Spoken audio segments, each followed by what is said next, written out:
Director Jackman. Do I have to say 2 times or 1 p.m. local time? And welcome to our meeting. Yeah, well, why don't we just get on with it? Anyone have anything they'd like to add to the agenda before we make a motion to move the agenda as presented? Seeing none, can I have a motion to adopt the agenda? It's moved and seconded in the room here. All those in favor? And that's passed. We have the minutes. People okay with those minutes? They will be forwarded. Yeah, there's a comment. Yes, go ahead, Director Lockwood. You want to do the acknowledgement? And then we'll do the acknowledgement once we get the fine details out of the way so that we can focus on that. So I'd like to acknowledge and respect, we would like to acknowledge and respect the Indigenous peoples within whose traditional lands we are meeting today. Thank you very much. Okay. Okay. All good. Okay. So we have Chair Watson monitoring chat for me. Thank you very much. And so we'll move on to the agenda. So we have item number 3, an amazing report. Thank you to everyone involved in that. And prior to turning it over to Heidi, I'd like to turn it over to our manager here, Amy, that's going to talk a bit about the process and when we receive this report and how things might roll out over the next month. So go ahead, please. And then we'll turn to Heidi. Thank you, through the chair, and hopefully I'm not stealing Heidi's thunder. She could look into mention this anyways, but I just wanted to identify that we got the final report for this on the day we issued the agenda. So Heidi was doing a standout effort to try and bring this and draft a report with the various iterations with the consultant. So the recommendations in the report are what we would consider sort of the low-hanging fruit that were analyzed as part of the consultant's report. There's a number of other things that are identified in the report. So our plan right now is to hopefully come back in December with some further analysis on a few of the other items, like hours of operation review and the programs like Yard and Garden. Some of them ways that we manage, they would, like some of them, the items that some of them we already were aware of, but some of the things that were very much highlighted by the report, and bring them back. And some of them we hope to have back in report in December so that they can still roll into budget preparations. But I think this report, one of the things that this study does is identify lots of things for us to further investigate. So some of it is there's a lot of staff time and resources that would have to be put into doing some of these. So some of them we want to make sure that you guys support us spending that time and effort and prioritizing it over some of the other things in our work plan before we go and spend the staff time and resources. And some of it might require consultants work. So today or when we bring it back in December, we'll have more requests for direction on what to focus on in this report. So I think that summarizes it, and we can hand it over to Heidi. Just one moment. So part of the reason that we wanted to introduce this topic in this way as kind of phase 1 of many in regard to what this report begins to open up for us is that we don't need to deal with all 15 pages and everything today. In fact, we can't. So I was wondering about the time allotted to this, and because it is such a complex document and so well done, I'll add, that we know that this is the beginning of a process. So thanks for highlighting that. Before we go to Heidi, just in regard to process of this document and our future resource recovery committees and what have you and direction, is there any comment anyone wants to make now prior to hearing Heidi's report? All right, over to you, Heidi.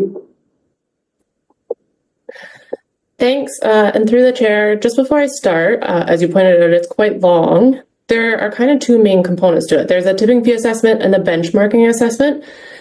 And I was wondering if you'd like me to discuss the tipping fee assessment first, give the directors a chance to ask any questions on that assessment, and then I'll go ahead and do the benchmarking assessment, or would you prefer me to just talk about it all at once and have one discussion period at the end? I think that 2 topics is best. Perfect. Sounds great. All right. So in September 2023, GHD Limited was procured to conduct the RDCK's Resource Recovery System Efficiency Study. The study was broken into two components. I'll talk about the tipping fee cost recovery assessment first. The potential system efficiencies that they identified fall into three broad categories. And as Amy mentioned, we didn't have time to form formal recommendations for all of them today, but we'll plan to bring some forward for material management and tipping fee updates, changes to facilities, both in the number of locations and operational hours, and then considerations around the overall structure of the system. For the tipping fee assessment, GHD worked with staff to develop a comprehensive data model to analyze the cost recovery of the existing tipping fee structure based on the 2024 tipping fees. In the data collection phase, GHD noted that the subregional administrative model of the resource recovery system and the variation in how materials and finances are managed across the three subregions is akin to operating three separate regional districts. This added a significant level of complexity to the development of the model, accounting for the substantial time delay in this project. For each material type, the model generated an estimated cost per ton and revenue per ton, and used this to calculate the percent cost recovery from tipping fees in each subregion and for the region as a whole. A summary of these values is provided in tables 1 and 2 of this report. The results of the assessment indicated that cost recovery varies significantly between subregions, and that current tipping fees don't cover the cost to manage most materials. Based on the outputs from the model, GHD made several recommendations for changes to tipping fees and material management practices, summarized in Table 3 of this report. These tipping fee recommendations were made with user pay model and cost recovery in mind. However, GHD points out that as diversion rates grow, it's increasingly necessary to use taxation to fund waste management systems, as it's not realistic to increase tipping fees to keep up with cost recovery in perpetuity. Equitability in the balance between tipping fees and taxation is a subjective measure. There's no correct or perfect balance. It depends on the goals of the governing body. Staff plan to further evaluate the recommendations around tipping fees and changes in material management, and will bring a report to the JRRC next month to discuss realistic tipping fee increases with the balance between tipping fees and taxation in mind. Additionally, GHD noted that the variation in cost to manage materials across subregions, while having a single tipping fee structure, results in inequitable tax subsidization for residents across the RDCK. Tipping fees have generally been set at the same rate across all three subregions to promote equitability in the user pay model and to prevent excessive transportation of waste across subregions. As per the service establishment bylaws, the revenue from these tipping fees currently stays in the subregion in which it was collected. Where cost recovery is less than 100%, the balance is covered primarily through taxation. Based on this structure, the West Subregion Waste Service is being subsidized with tipping fee revenues from material generated in the Central Subregion that gets deposited in the West, as the West hosts the primary receiving landfill for both subregions. As a result, residents in Central Subregion pay more than 4 times those in the West in taxation for the same level of waste management service. This does not include costs associated with the HB facility, which were excluded from the model. Similarly, residents in the East pay almost 3 times those in the West in taxes for the same level of service. Several consultants familiar with waste management across PC have pointed out that the RDCK Resource Recovery Administrative System is likely the most complex in the province, as it currently operates as almost 3 distinct regional districts instead of 1. Regionalization is an option that would improve equitability as well as operational and administrative efficiency, which would subsequently result in cost savings across the resource recovery system. Further analysis would be required to quantify the cost savings of regionalizing waste services. That is all for the tipping fee study. All right, lot there. Any comments? Yes, go ahead, Chair. Well, unless anyone else is first. No one else is first unless you, Chad, said something first. I don't have anything on chat. It's up on the screen too, which is helpful. Okay.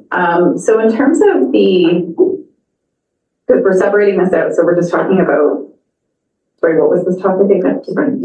Tipping fees. Okay.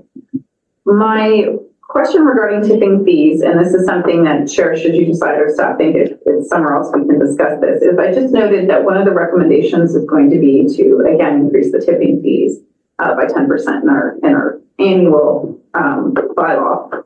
My question is that in the study, it indicated that the cost to manage the mixed waste is $193 a ton. The recommendation is that that is what we would go to as the fee for mixed waste. And I'm just curious would that mean no taxation subsidization at all? Or am I misunderstanding those numbers? Now, I am obviously referencing Central. So, and that's from table 3, right? Yeah, I just have a copy. Oh, okay. Yeah, it's okay. So tipping fees and the rate for 2025. So I can start. Yeah, please. Heidi, you can jump in if I miss anything. So in the fall, we did send out a letter to all the municipalities and ICI customers informing them pending board decision. We were recommending a 5 to 10% tipping fee increase. So the 5-year financial plans in the 3 subregions either had a 3 or 5% already built into the financial plan. So it's that sort of plug as to 10% was just giving a range without having this information from the tipping fee study yet. So the tipping fee study has recommended that 195 would be what, depending on the district average, would be the full cost recovery for managing mixed waste. It's not necessarily the staff recommendation for the bylaw, because I think that's too high of a jump for 2025. And I think what the study identifies, like we have this user pay philosophy built into our resource recovery plan. I think what this is saying, if we want full cost recovery, that's what we have to charge. But are we ready to be charging that? And maybe some should be covered by taxation to buffer. Okay. Supplemental. Yeah, please. I was checking up there. You do have Leonard, Director Okay. Paisley. My only supplemental to that is that I have a lot more questions around, 4 times the cost in Central. I kind of understand that from a hauling, we don't have a landfill.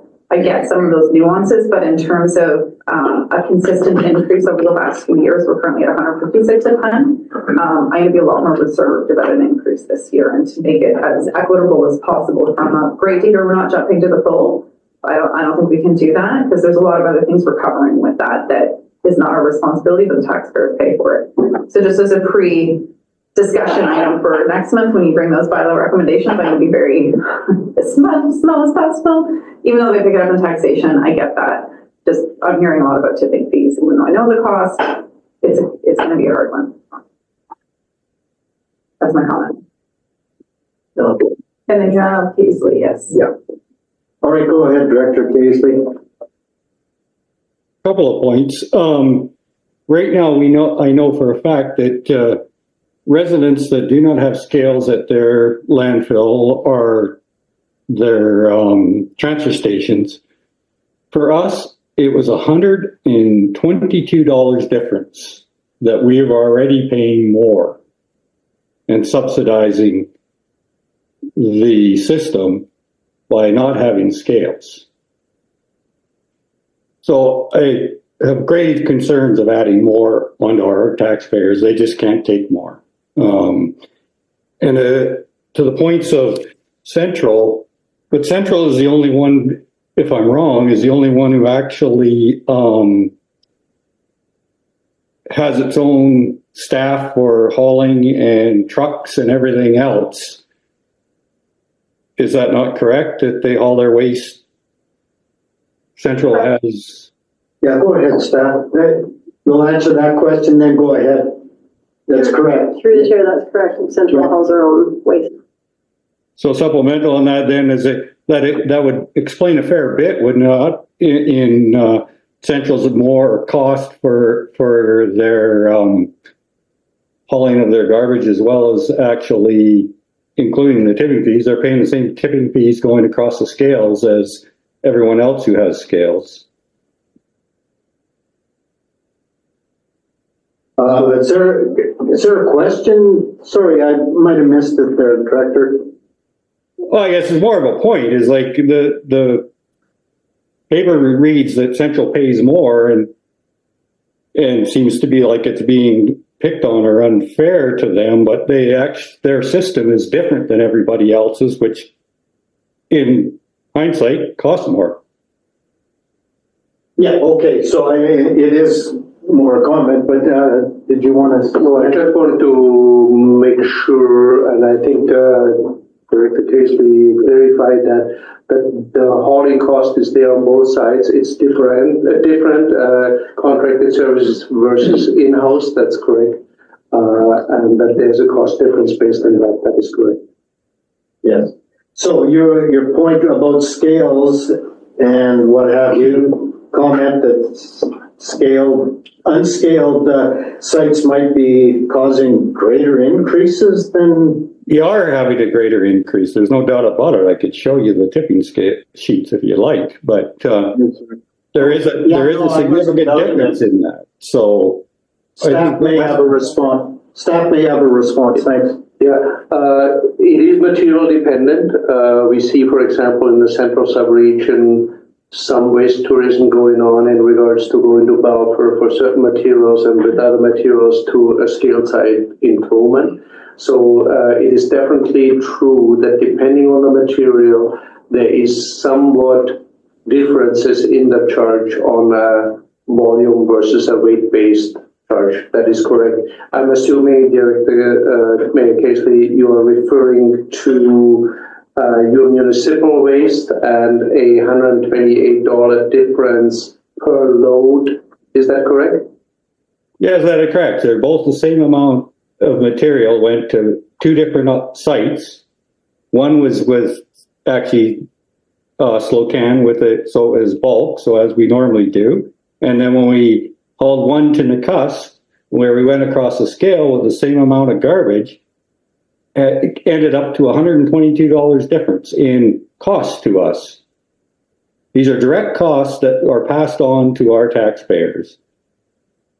Okay, well, so Director, to make yes, that's a sub-regional discussion that Director Popoff is nodding to me saying, yes, that will be discussed at your sub-regional, next sub-regional meeting and perhaps at the budget meeting or whatever. So you can raise it there or email Director Popoff and he'll make sure it's on the agenda. Well, quite honestly, I think the rest of the board needs to hear it, is because they're the ones who are going to vote on it at the end of the day. The sub-region is only making a recommendation, and then when it gets to the board, so I just like the point, thanks for making the point that it's the rest of the board gets to hear it at this point. That's the way the system is set up, and as Joint Rivers Recovery, if you don't go across scales, or go across scales all the time, you will not know that information. So I think there is quite a point, and it's quite a point to this document that we were given. Yes, just to be clear, I was not saying what you brought forward wasn't of value to all of us. I was saying in seeking resolution or movement forward, that would happen at this point in time at the sub-regional level, as we would deal with Balfour or some other of our unscaled sites at within Central. So I think it's duly noted, and I hope you don't think that I was saying it wasn't important, because it's far from that. And Director Popoff, Heidi wants to respond. oh, and Heidi, please go ahead and then. Thanks, and through the chair. I think that this is a really good point the director is making, and it was definitely one of the limitations of the study is that we have limited data for our non-scaled sites. And so for those, we use volume, which is subjective. It's not being measured as well. When it comes to the burden of those costs, it still ends up falling within your sub-region. It's just a difference in whether it gets paid by the tipping fees or the taxation for that sub-region. But the costs associated with that waste being disposed in the sub-region still stay within that sub-region. So in the West, where you're seeing higher tipping fees because of non-scaled sites, I guess because of volume estimates being higher, it just, maybe that's part of what accounts for the lower tax subsidization, is that people are paying higher tipping fees on site, but those costs aren't being shifted between subregions. Just wanted to clarify that. Thanks, Heidi. And yeah, it does point the complexity of one more complexity within our system. Yes, go ahead, Director Casely. Well, actually, Heidi, you can actually find out what the weight volume of the non-tipping scales are, at least west anyways, because the garbage is still hauled and gone across the scale, whether it goes to Nakusp or whether it goes to Otoshinya. And that is tracked. So the information is there in the system. Whether it's extracted or not, I guess, is another question, but you do know exactly how much tonnage is coming from those non-scaled sites. We Director do, Casely, and that- I'll turn this over to Manager Wolf. Uli, go ahead. That is correct through the chair, to the director. We do have the weights that come from the site to the landfill, but we have to recognize that the bin, by the time it is pulled, has a variation of waste in there. There's the municipal loads that typically have slightly higher density. You have the single haulers with bags of material. You have other types of materials that go into the same bin. So you have a mix of waste in that bin by the time it comes to the landfill. Yes, we can determine the weight of the bin and the average of tipping fee per ton that was created or generated. We can do that, but we don't have the specific comparison of a load to like a municipal load in comparison to a weight load like you, for example, did in regards to going to Spokane versus going to Roseville. I'm going to, In those bins, Uli, is it not correct that those are all the ones that bins are mixed waste? And Correct. those are the same bins that, whether it's municipal or whether it's one of my residents bringing a garbage bag and throwing it in, they are paying by the volume versus the weight. And by going across the scales with that bin, whether it's mixed waste, it's going to the mixed waste. The wood waste is coming in a separate bin, the metal is hauled in a separate bin. okay, Director. So our determination on this is, Yeah, so no, it is possible. sorry, I'm gonna cut that off. We understand the issue, and if we can't solve it today. We understand the issue that the unscaled sites and trying to find the cost per volume ton relative to the weight of the ton remains a challenge for us. And you're proposing a solution which might alter the volume based, because we'll weigh it afterward and divide it out and see what it works out to. Could be a solution, but I don't want to get into that deep of the presentation on this portion of the report as we roll this report out over the next number of months and move into our sub-regional conversations and budgets over time. So thank you, but I am going to move on to Director. Heidi did want to respond. Quick Oh, run. again? Okay, thank you. Heidi, go ahead. And he's got his camera off, so I don't know if he's still there. Go ahead. Well, I was just gonna say that the scale data, the data from that waste crossing the scales was incorporated in the study, but because the tipping fees are charged at the point when that waste is dropped off at that site, it can't be used to correlate for the purpose of this study. Also, those bins are mixed waste initially, but they also get construction demo waste mixed in. They get rubble mixed in. There are a few other waste streams that get mixed in with that mixed waste. And so it makes it a little bit challenging. It's not just mixed waste by the time it goes to cross the scale at Udashina or Nakusp. So that can be something we look at over time, is the volume-based tipping fee as opposed to the weight-based tipping. Director Jackman, then Director Popoff.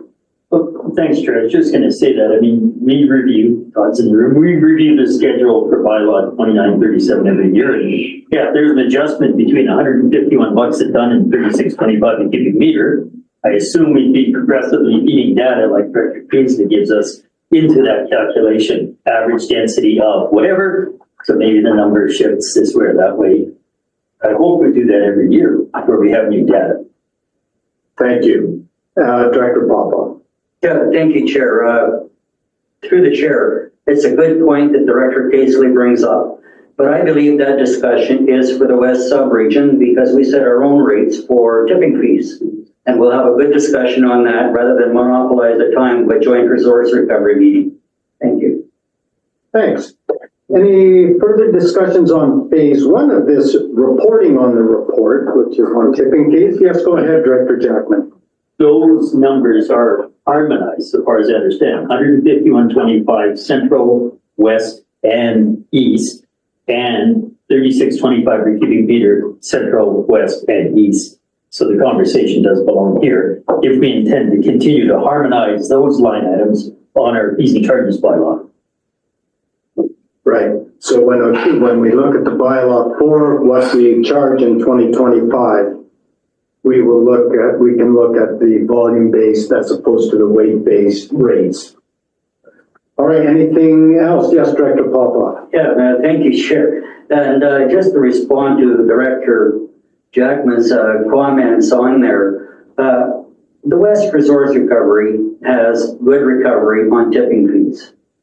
And the need to increase taxation for the tipping fees or the need to increase tipping fees will depend. And my contention is it should be the West decision that makes that. I like the idea of harmonizing, but it creates inequalities between different subregions and their cost recovery.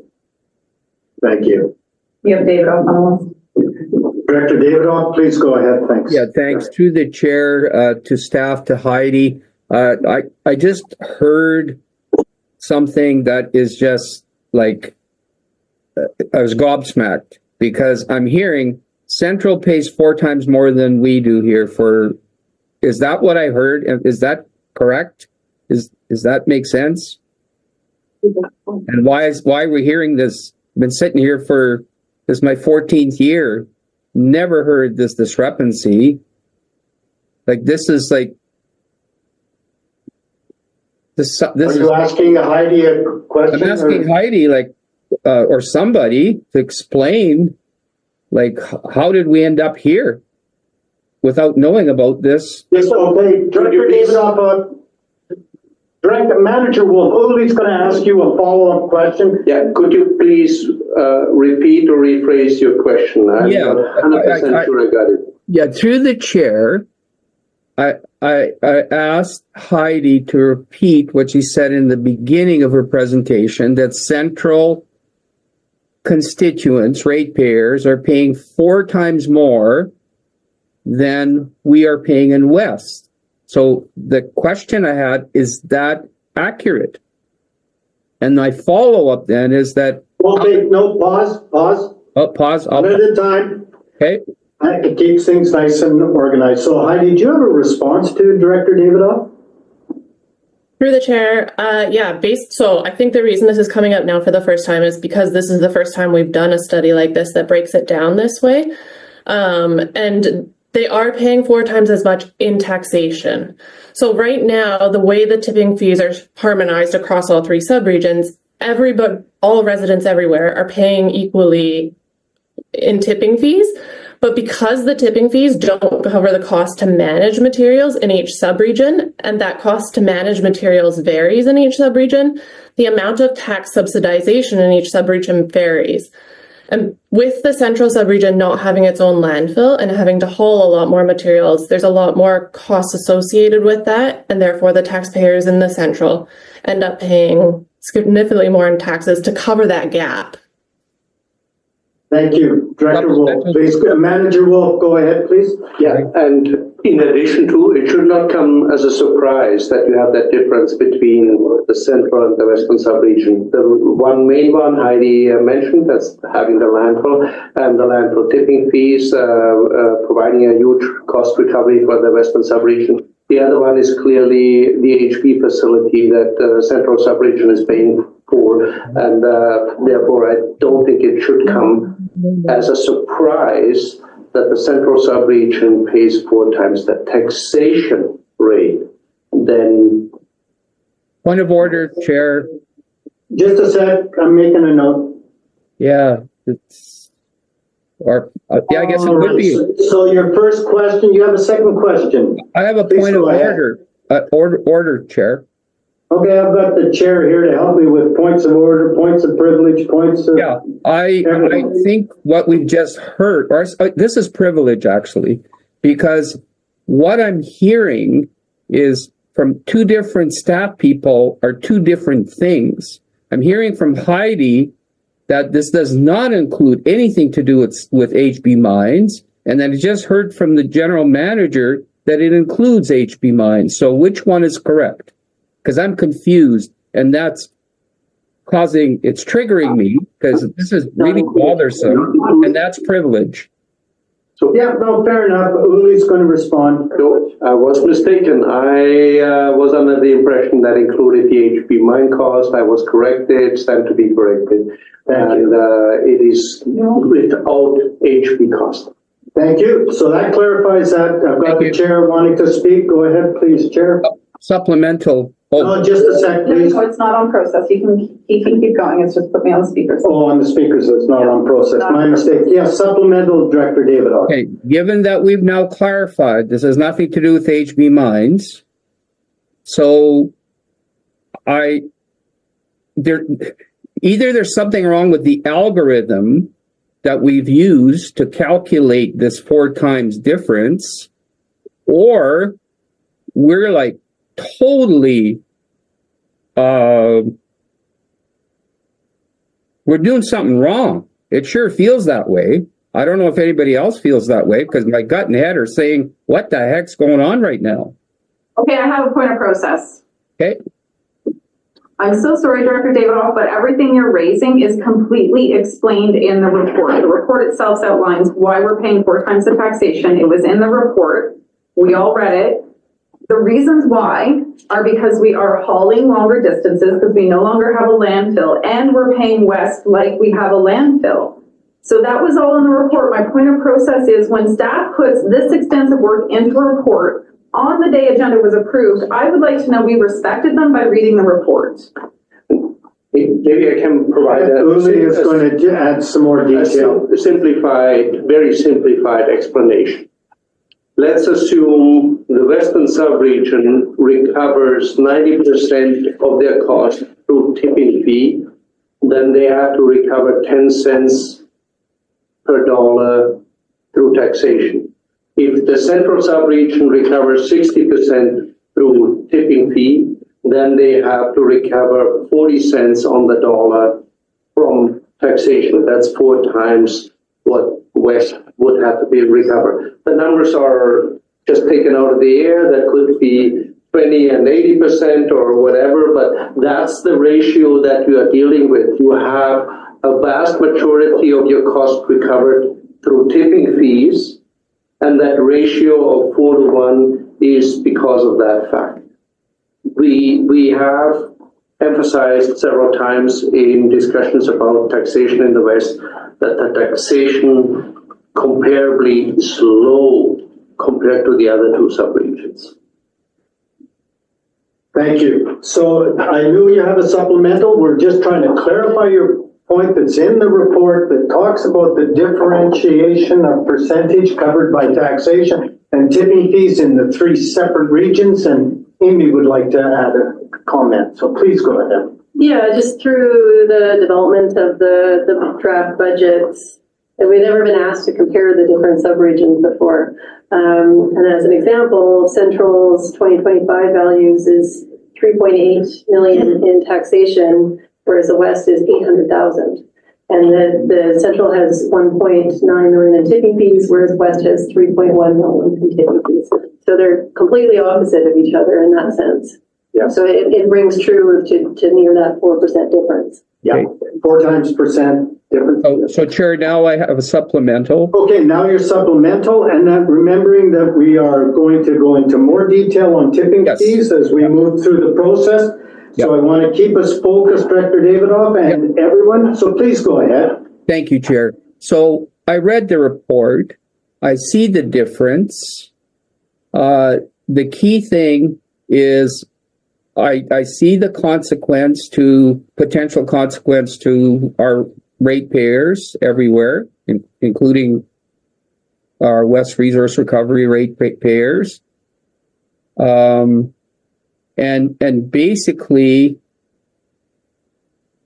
I just go back to the algorithm. Like, how did we do this? So yes, if you're living, and I get it, you're looking at, it's like carpooling. That's what you're looking at. You're looking at equalizing it for everybody everywhere, and that we all pay. That would be that way if it was one service. It's not.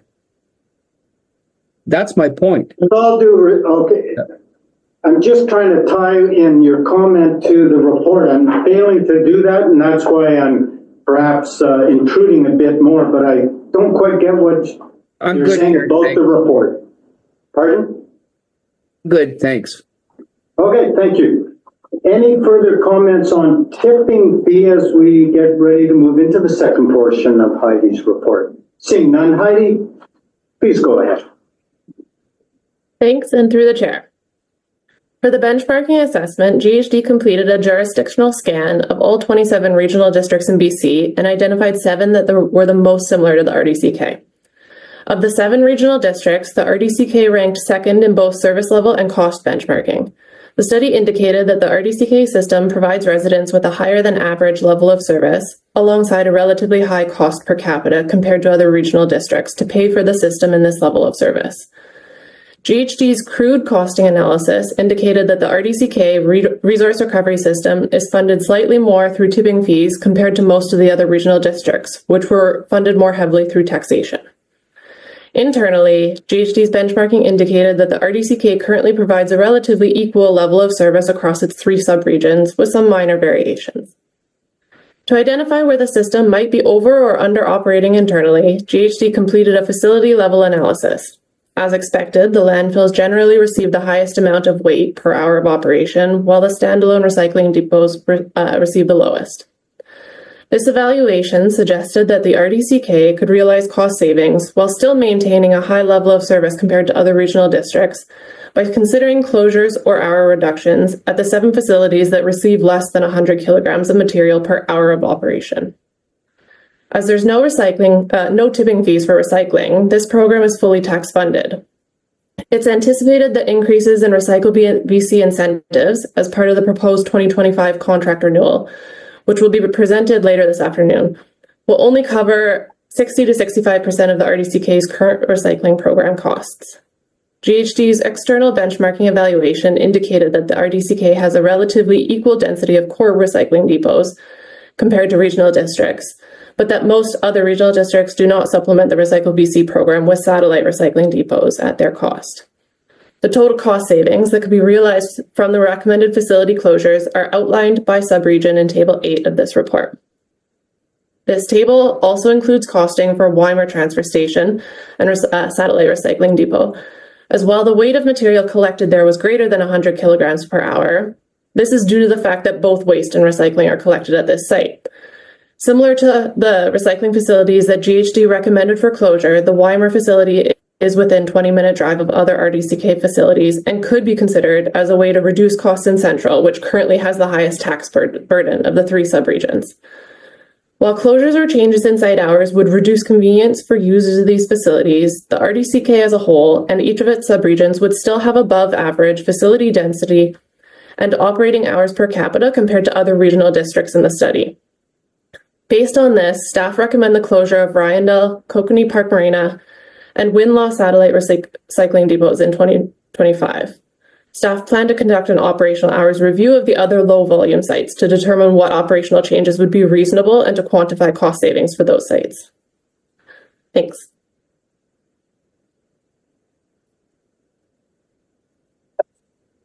Thank you, Heidi. We'll now create a speakers list.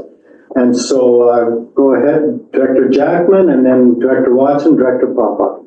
Please go ahead. And for clarity, we're going to, if there were a recommendation moved of any of the 3, they would be done individually, not as a block, for to keep us in our sub-regional mode throughout the meeting. Go ahead, Director Jack. Yeah, thank you, Chair. So it's good to have all this information, but I'm unfortunate that one set of data hasn't been incorporated into the other one. It's the way I read it right now. The 2025 year projected revenues for recycling might influence decisions on what we do in terms of cost savings, at least in part for the one in Area A or the East subregion.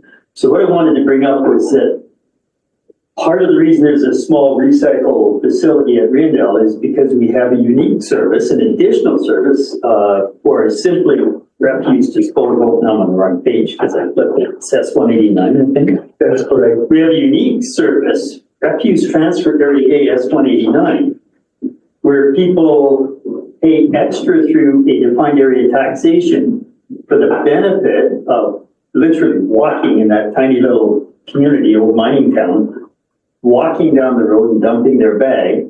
They pay a little bit through taxation in the order of $8,300 for 2024. That offers or softens the cost of the rest of the East subregion. Can I clarify? So the 17,500 is actually buffered No. by this is the net. So Sorry, go ahead. Okay, yeah, 17 is the recycle side, which is done because there's always been a residual waste collection or mixed waste collection, separate service. So we run them in tandem.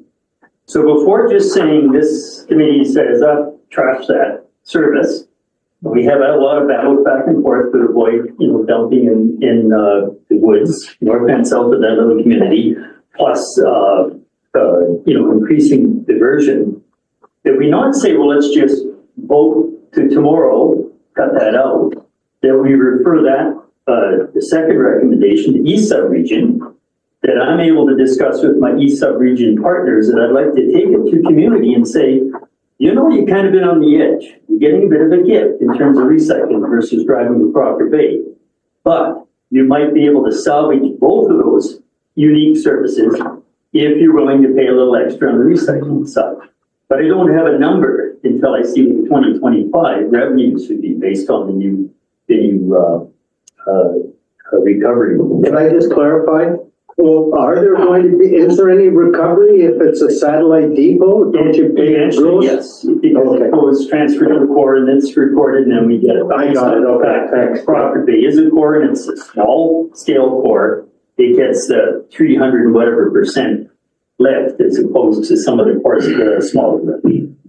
So I would like that analysis. So on the second recommendation, I would like to refer to East Resource Recovery. So, where staff has direction to incorporate the data on the new RBC cost recovery. so pre-talking on a referral, very good. No, and really well explained. It's the only way to do it. Yeah, no, I got you. No, and I was being cheeky, but well said. And why don't I just right now, while you're on that topic, why don't I just turn it over to Director Popoff? Yeah, and thank you, Chair. And I think Director Jackman basically covered everything that I intended to say, because the next one coming up is going to be the Linwell one. And there is a cost saving of around $33,000. But that's a discussion that we should have within West Resource Recovery because of the increased subsidies that are happening, whether we want to close that one down or not. So I'd be referring that one to. Right. Okay, so the chair's just kind of I'm pausing for a moment, asking the chair and or Uli, these recommendations were by subcommittee at this level, or is it an all vote? Everything in committee is all votes. Is all You don't have corporate weight in committee. And what about at board? Board is corporate weight, but this would not be because it's not financial. That's a sewer question.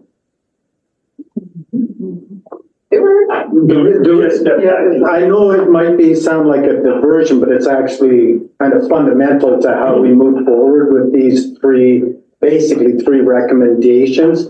And what we're hearing so far is, can we deal with this at the sub-regional level? I believe this is operations and you would not be amending a financial plan. They would not be weighted votes at the board table, but Stuart came on. Go ahead, Stuart. Sorry, through the chair, you're wondering what these motions would be at the board table?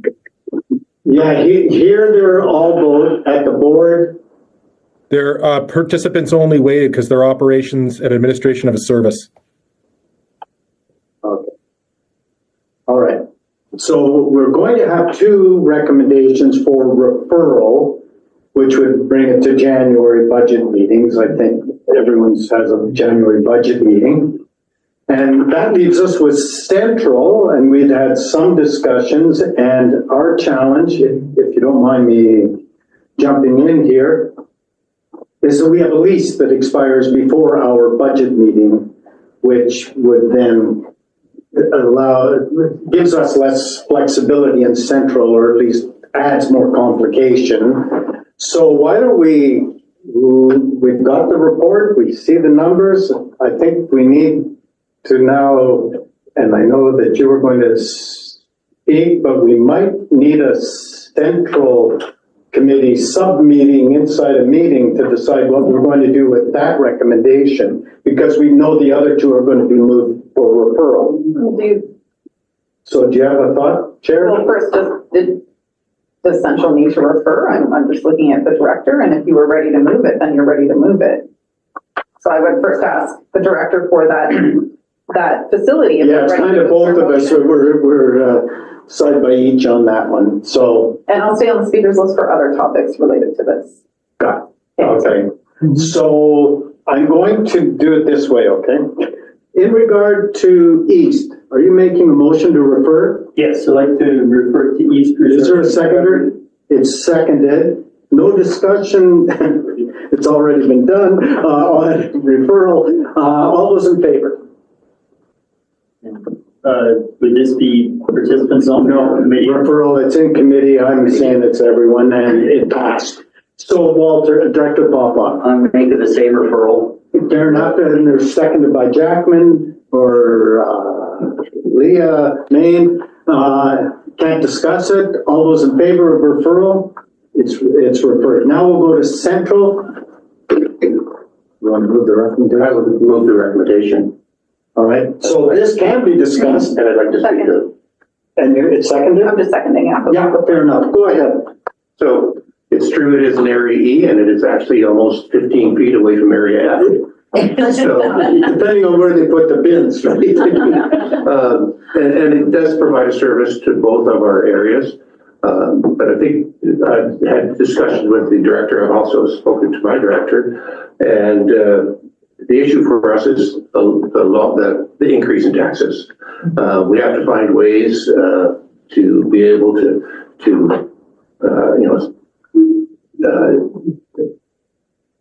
slow down any increases. We're trying to be as responsible as possible, and because there's such a few amount of people that are currently using that, according to statistics, and the other alternatives are not that far away, we decided, unfortunately, to make this decision. Thank you. Any further discussion? We'll go to board tomorrow. All three of these, did the referred one refer to board? Not. They don't. So only this recommendation will go to board tomorrow. Seeing no further discussion, it's an all vote. All those in favor? Opposed? It's carried. Thanks very much. There might be some post discussion that we want. You were going to make a comment, Chair, and we'll just go and see if there's more on this. Thank you, Heidi. Go ahead, please. Sure, I wanted to just first acknowledge that this report was extremely fascinating. Like, I don't know if it was just because we're in this world that I found it so fascinating, but I read it twice and I almost was like, who can I call? This is so cool, which isn't really on you folks. But when it comes to the cost of resource recovery, we knew we were super complex. The ability to put some actual numbers behind what are we doing and what's our service delivery compared to cost was an incredible asset for me to understand what we're doing. So just want to thank you, Heidi. I know you were critical in this work and you did so much to make sure the nuances of our really special area were understood. I want to note that the consultant's using population density, not just service level and taxation. actually looking at population and the density of our population was a critical tool for me to understand how valuable is this information. We could pass that on to the people doing the housing action plan. That would be a good way to understand data on a more applicable level. So all that to say that I guess what my question is, or my suggestion, could be both, is that there's a lot to unpack with this. I think it's also given us a baseline we've never had before. And so there's so many different directions we could take with this. You know, seeing that Central is paying a significant higher amount, for sure. Those were my first questions. Why? What are we doing? And as I read it, and then read the 50-page report, not just the 15-page staff report, I could understand those complexities. And I see there's lots of room for improvement, but noting that we have a really high level of service delivery. I think we were ranked second in all of the ones that were assessed. Gave me some confidence that, okay, we're doing a really great job. And not that I wouldn't say that, but I actually have a study showing it now. So thanks for that. And my suggestion or question is, where do we go from here with everything else in this? I know that it has notes around what staff will evaluate when we'll come back with it. But is there an opportunity here to actually sit down and look at this from a workshop perspective? Because I think the bigger conversation, the biggest piece that came up in this is regionalized. Is that really a road we're going to go down? If we're paying so much more because of essentially 3 different service areas, that's a big conversation. I don't see us being able to really dive into that in a committee setting. So my overall suggestion / question is, do we need a workshop at some point to unpack how to simplify our very high level of servicing? Yeah, well, we'll leave that to the executive committee, of which you're asking yourself the question, which was my question. And with all due respect to anyone that I may have cut off, shortened, or whatever, is that's exactly the thing that this report lends itself to, a workshop like the planning workshop that's upcoming, to begin to unpack the massive amount of information. So sorry if I cut anyone off. Director Popoff. Yeah, is there a mention? Oh, go ahead. Sorry. Go ahead, Amy. Thank you through the chair. I guess just to point out that the study was in some degrees, it just validated a lot of what we already suspected, which was great. And it also gave us a number of tools. It identified areas where we need to collect data differently. There was a lot of things in our system that if we had information collected differently, we could have done different types of analyses. And so that we now identified some areas where we can improve, or where the source material of the waste, is it commercial or residential, and some of the stuff that we can be collecting to improve this analysis in the future. The other thing is we have the model itself, and Heidi is very versed in how to use it. And so we can continue to use that with updated data, and sort of use this as so this is our baseline, and we can continue to track it. It's a lot of work, so it might not be an annual thing, or certainly not a quarterly thing, but it's an exercise we can go through to see if we're seeing improvements in what we've changed. Thank you. I'm just going to, Heidi, are there any final comments or anything that came to you through going through this incredible process, that not recommend, but just kind of observations or feedback to us? To put you on the Through the spot. chair, I think that's a big question. I tried to summarize my thoughts as best I could in the staff report.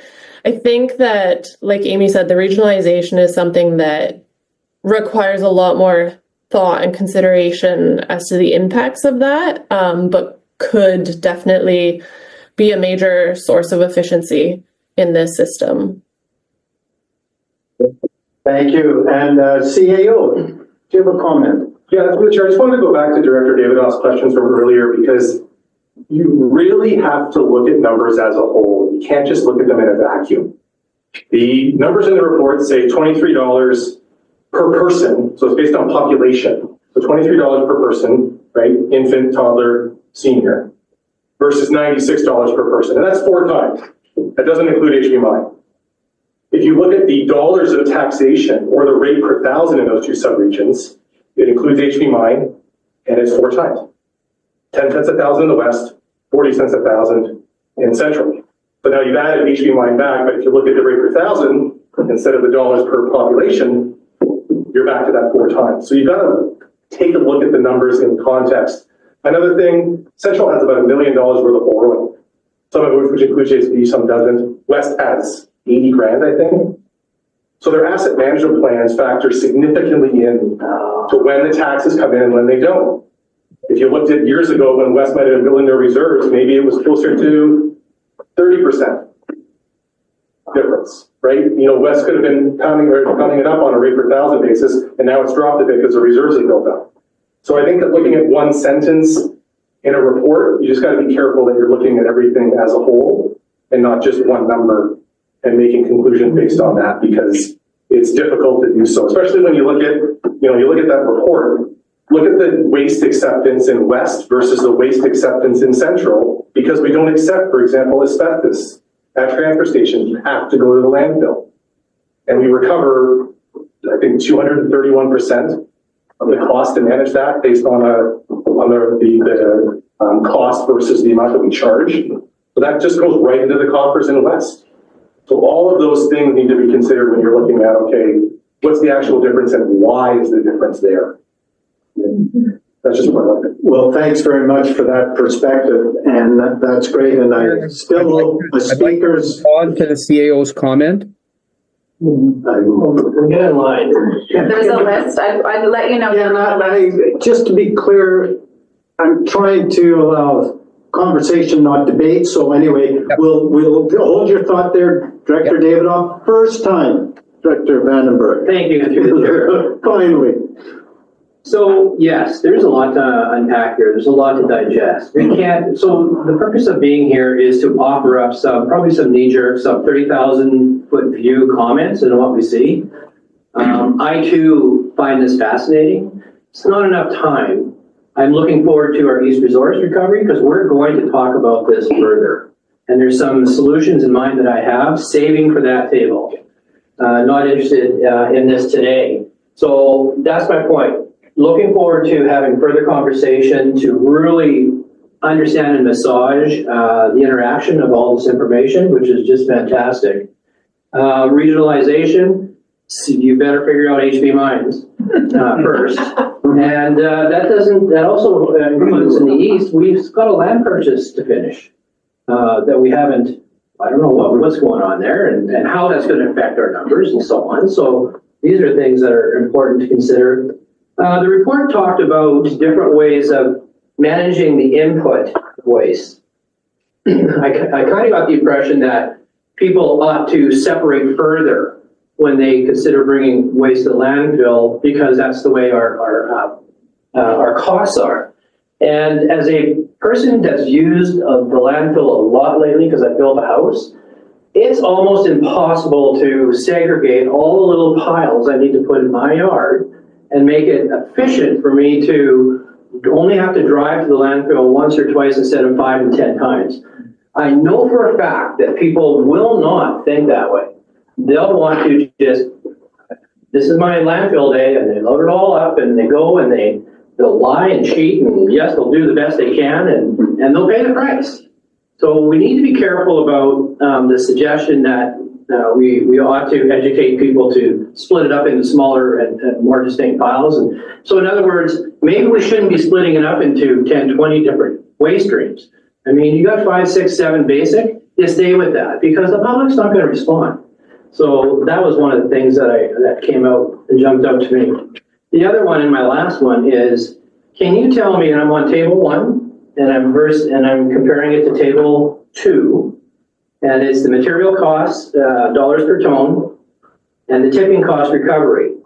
What is the relationship of having a recycling cost in table 1, but not having it in the tipping fee recovery in table 2? Why, what am I missing here?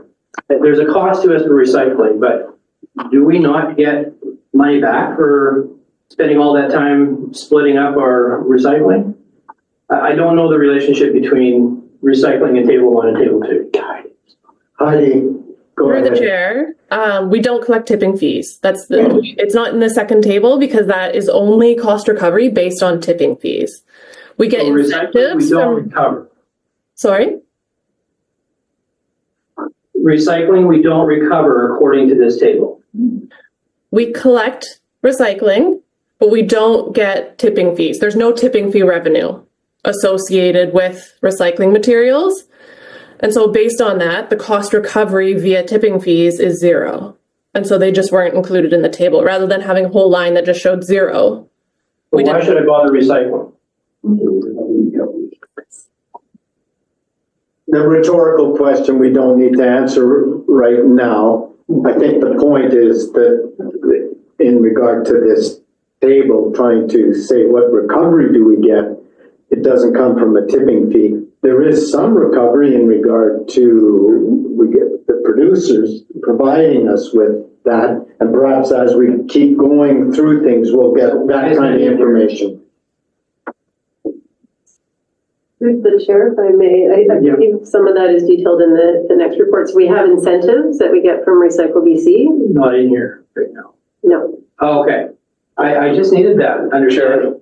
Yeah, go ahead, Judge. The analysis done in the report is to focus on the tipping fee recovery versus taxation. If you include that rebate in there from RBC, you're gonna confuse the numbers and it's not gonna be an appropriate representation of what the cost of taxpayer necessarily Thanks. I is. just need an explanation. Thank you. Go ahead, Lily. And future discussion about the same report will be focused around the tipping fees, the type materials collected, or in the future maybe not collected.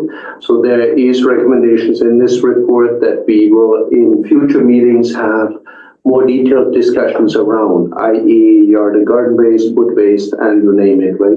So there is some pretty big ticket items that we need to discuss, and some of them will be relating to what you are mentioning. What types do we collect, and do we see cost recovery or subsidization for these materials? So more to come in that regard. Thank you, I'm good. Thanks. Okay, Director Jackman, Popoff and David on.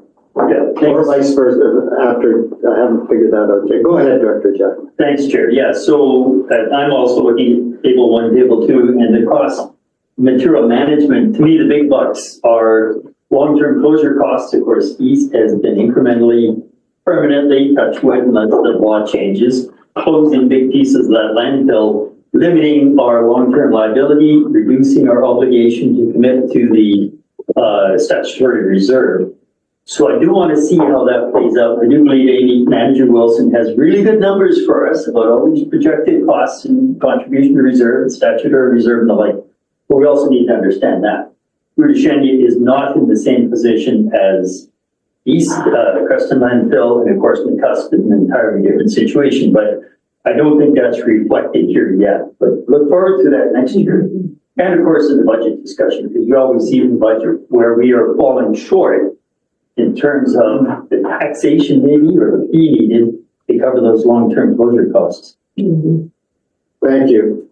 Director Davidoff, Popoff, and Cunningham. Yeah, thank you, Director Jackman. And that's exactly where I was going. It's looking at all of these additional costs, because when you look at projections, and then we're looking at like $8, $7, $8, $9 million that we're going to need in West Resource Recovery, and then there's all of the pieces that Director Jackman said. So I'm looking forward to the conversation. We're going to do much deeper dive into all of this. And the key thing is that, and that was kind of to counter what, or respond to what the CAO said, is that, yes, you look at that line item, but the key thing is that we're also looking at our projected costs in West Waste that Director Jackman has raised. So we need much deeper dive, more fulsome conversation at the West Resource Recovery. Thank you very much. Heidi, go ahead, please. Thanks, Chair. I just wanted to add that we did include the 10-year future financial plan. We annualized those costs into this model. And so some of those costs are incorporated in this model. Thank you very much. Director Popoff and then Director Cunningham. Yeah, thank you, Chair. I'm not looking at any table, but I'm looking forward to further discussions on this. But all I wanted was a point of clarification on the two motions that were referred to. They were referred to budget meetings of the East and the West. Yeah. Thank you. I did not include that in the referral. Did you get that, Emma? can we just say referred to budget meetings, for East and West, when we referred those motions, referred to budget meeting, 2025, or what, budget meeting, next budget meeting? Thank you, Chair. Welcome. Director Cunningham, please go ahead. Yes, thank you. And something, of course, that we forget from time to time are the really basic differences between the areas. For example, in Central, we have always had a higher cost than East and West, no matter how you looked at it, mainly because our big center of population is a minimum of, what, 50 kilometers from any place of, even if it goes to Castlegar before when it went down to Selma. Whereas both in the east, we're looking at a place that's what, 10 kilometers from the landfill? And same with west, the big center of population, Castlegar is within 10 kilometers of the landfill. Since you have a reduced cost of hauling, you end up with a greatly reduced cost of operation. And I think when we look at these things, we have to realize, well, we can change this, but if we intend to operate the system at all, what are we going to do about the things that are just endemic? And I think that should come up in our discussion. Thank you.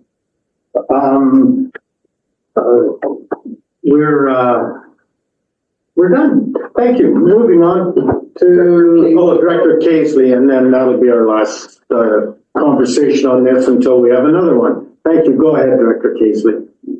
Thank you. I'd just like to thank you, Heidi, for the report, because it actually does highlight stuff that we've always thought, and I really appreciate that.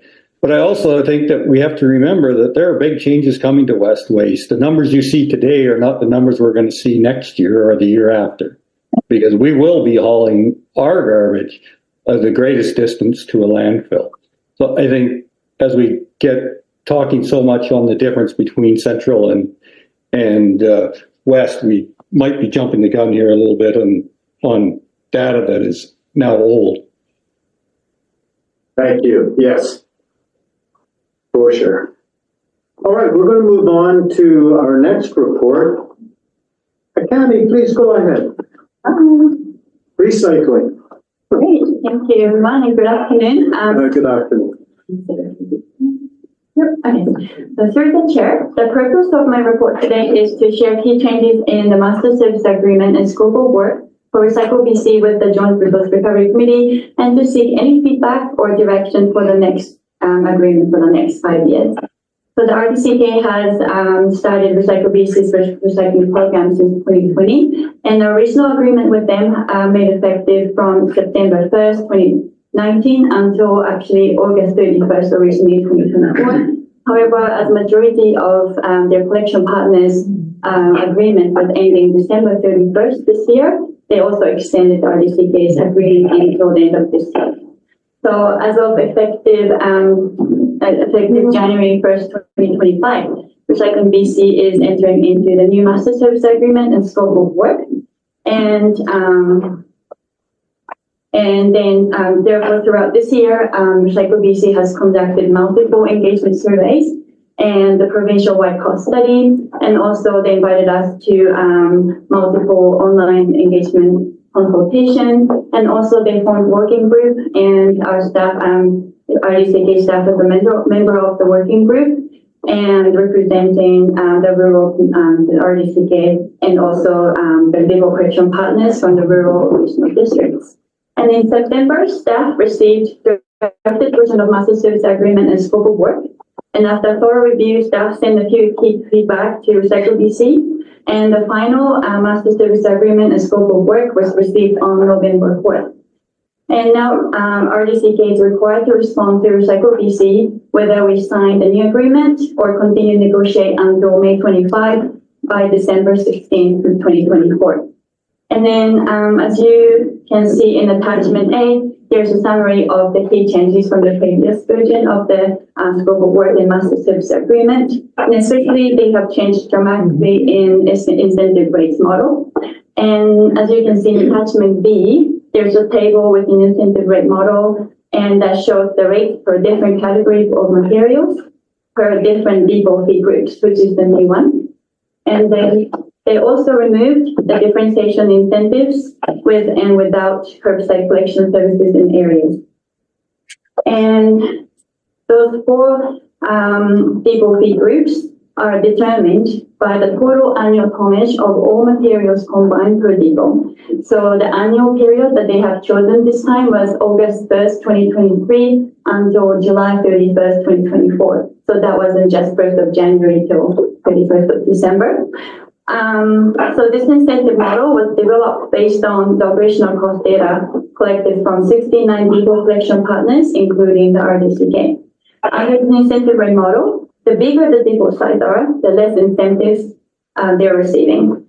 This was made like this because through the cost study, there was a clear indication that the operational cost per ton significantly increases as the depot size decreases.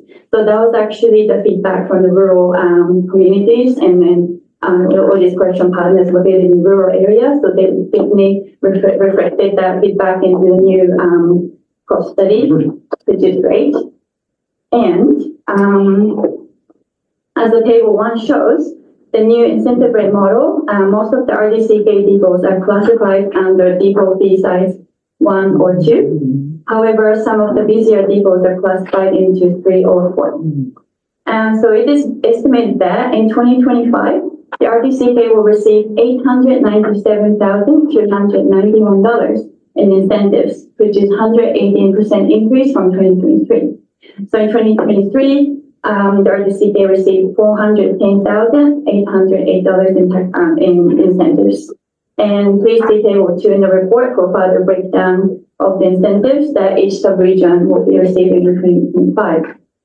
So according to the table 2, as you can see in the report, Central will recover 62%, West will recover 75%, and East will recover 56% of their operational cost through this new incentive rate. So just love to note that this percentage is estimated after the East incentives were transferred to Central and East to reflect the equalization. So otherwise, with the new incentive rate, West will be recovering up to 89% of its operational cost, and Central and East will recover 57% and 15% of the operational cost.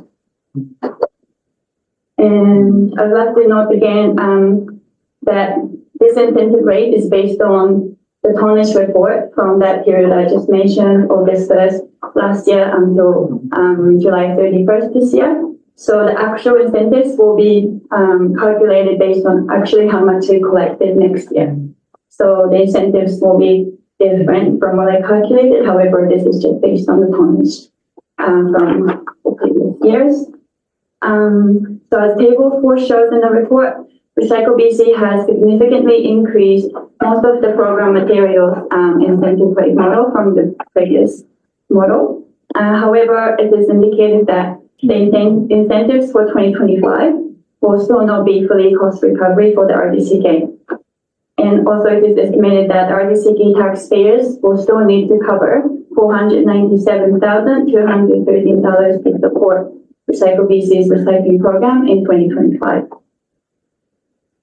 And through this model, it was also found that the depots such as Lakeside, Preston Car Wash, and Virginia Landfill will receive relatively high tonnage of materials, although they are located in an area where curbside collection services are available.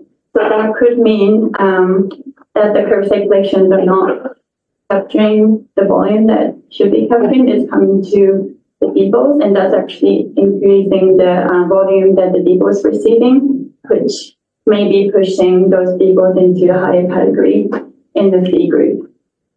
So with the new incentive rate model, again, Recycle BC made it like the same as last time, which is curbside collection partners are eligible for their incentive per household, not per volume. So the volume of materials collected does not affect their incentives. However, for the depot collection partners, under this model, the more you collect, then less incentives you will get. So this will be important for the RDCK to collaborate with municipalities and encourage the participation rate for their curbside collection services to reduce the impact to the RDCK depots in the future. And staff noted this to our Recycle BC, and they did not acknowledge the effect of this. So that's been already reported to Recycle BC, so they're aware of that.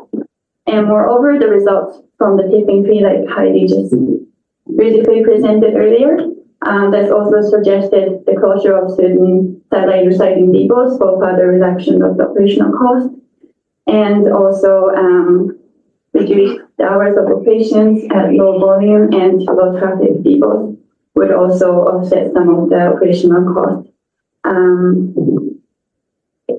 Then other main changes related to incentive rate is that Recycle BC added annual price adjustment clause in the new scope of work. So this means that Recycle BC will adjust the incentive rate annually using either CPI for British Columbia or conduct another cost study to recalculate incentive rates, which is also another good change for us. So we won't be fixated to this incentive rate model for the rest of the terms.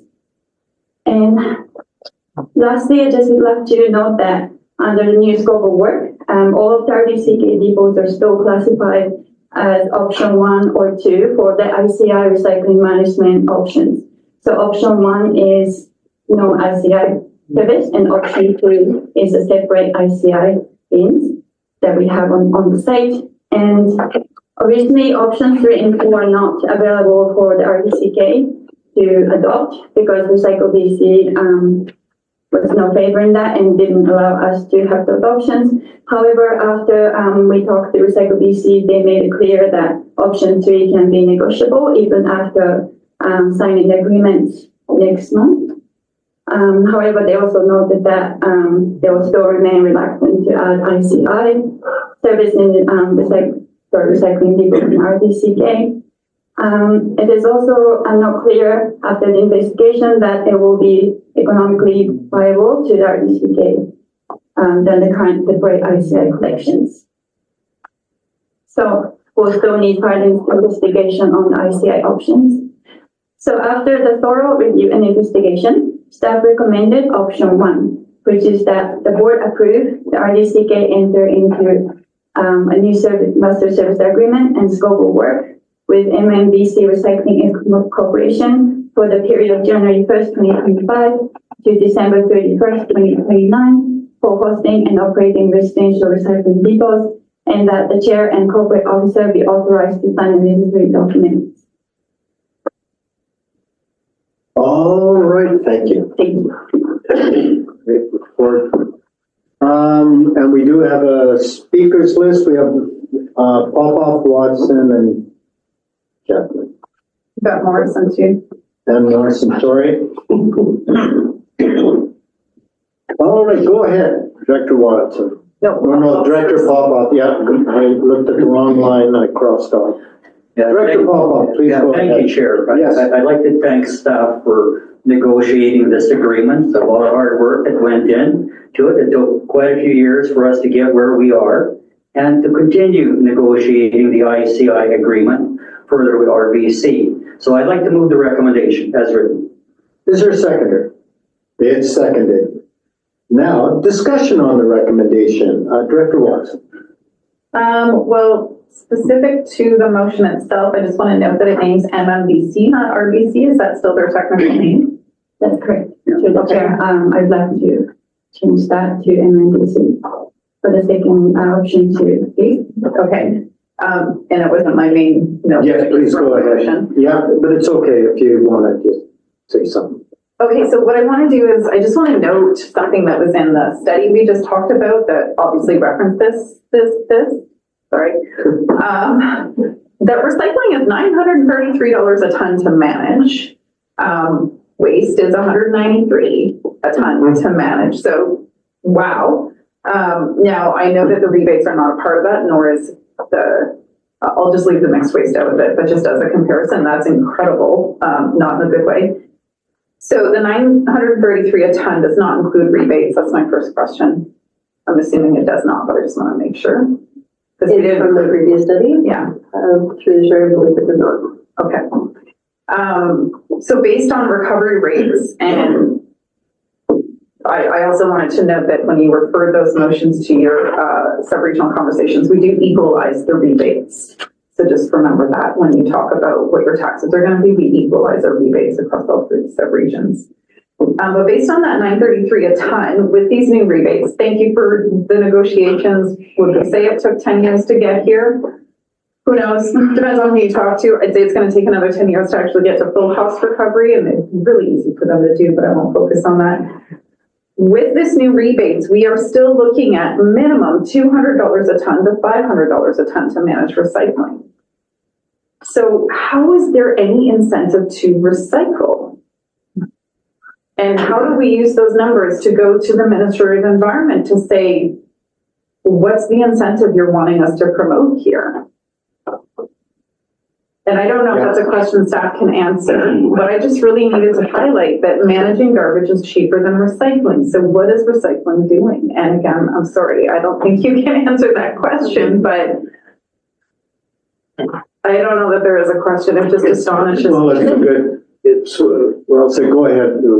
Yeah, I'll take an attempt to answer that. This is sole cost, a sole dollar. It does not quantify the environmental benefits it has, and quite frankly, difficult to quantify that. It does not, in my opinion, yet quantify long-term cost from these landfills. Yes, we have done meanwhile a good job to account for the closure of the facilities. We have not yet, at least not in part of the landfills, costed in any, which we likely have to do, gas mitigation, collection and mitigation efforts. And we have certainly not costed in any potential environmental detrimental effects that we may have to deal with. We will see a little bit of this with our, what we call the landfill study, the closed landfill studies that we undertake currently. Oh, the legacy landfill? The legacy landfill studies. Hopefully with no detrimental outcomes to us, but that's a piece that is unknown to us. What are the long-term impacts of these landfills? One that I want to point out that we have not fully costed in, i.e. Futashinya landfill, next cells will be line cells. The line itself is a cost that we can quantify that is by itself not the issue. But we will have to collect that leachate, and we will have to treat the leachate. And there's really no well-established criteria or technologies in regards to treating that landfill leachate in the future. It is, in my experience, something that a regular wastewater treatment plant will not accept from us, at least not without pre-treatment. So there's significant cost coming towards us that is not quantified when we talk about our waste disposal cost for mixed waste. Can I make a dollar-to-dollar comparison? I cannot. But that is something we need to consider, and that's a long-term cost likely in part for future generations, and that's what we need to keep in the back of our minds when we talk about these cost comparisons. Recycling is expensive, very expensive. I pointed out for over a decade on a per ton basis, extremely expensive. My guess was at former years always over $700. It's more or less verifiable. It's worse than I had expected. But it is a light, most of it, other than glass, is a light fraction material. When you put it in the landfill, it is actually, on a per ton basis, taking a higher volume. So the specific cost would be higher than what you're seeing. So densities in our landfills with taking these materials out actually helps us to get more material of mixed waste into the landfill. So there's a few components that are not easily quantified, and I think that's what we need to keep in the back of our minds and in our discussions with the general public. why is there actually a good reason to recycle? I think it is valid.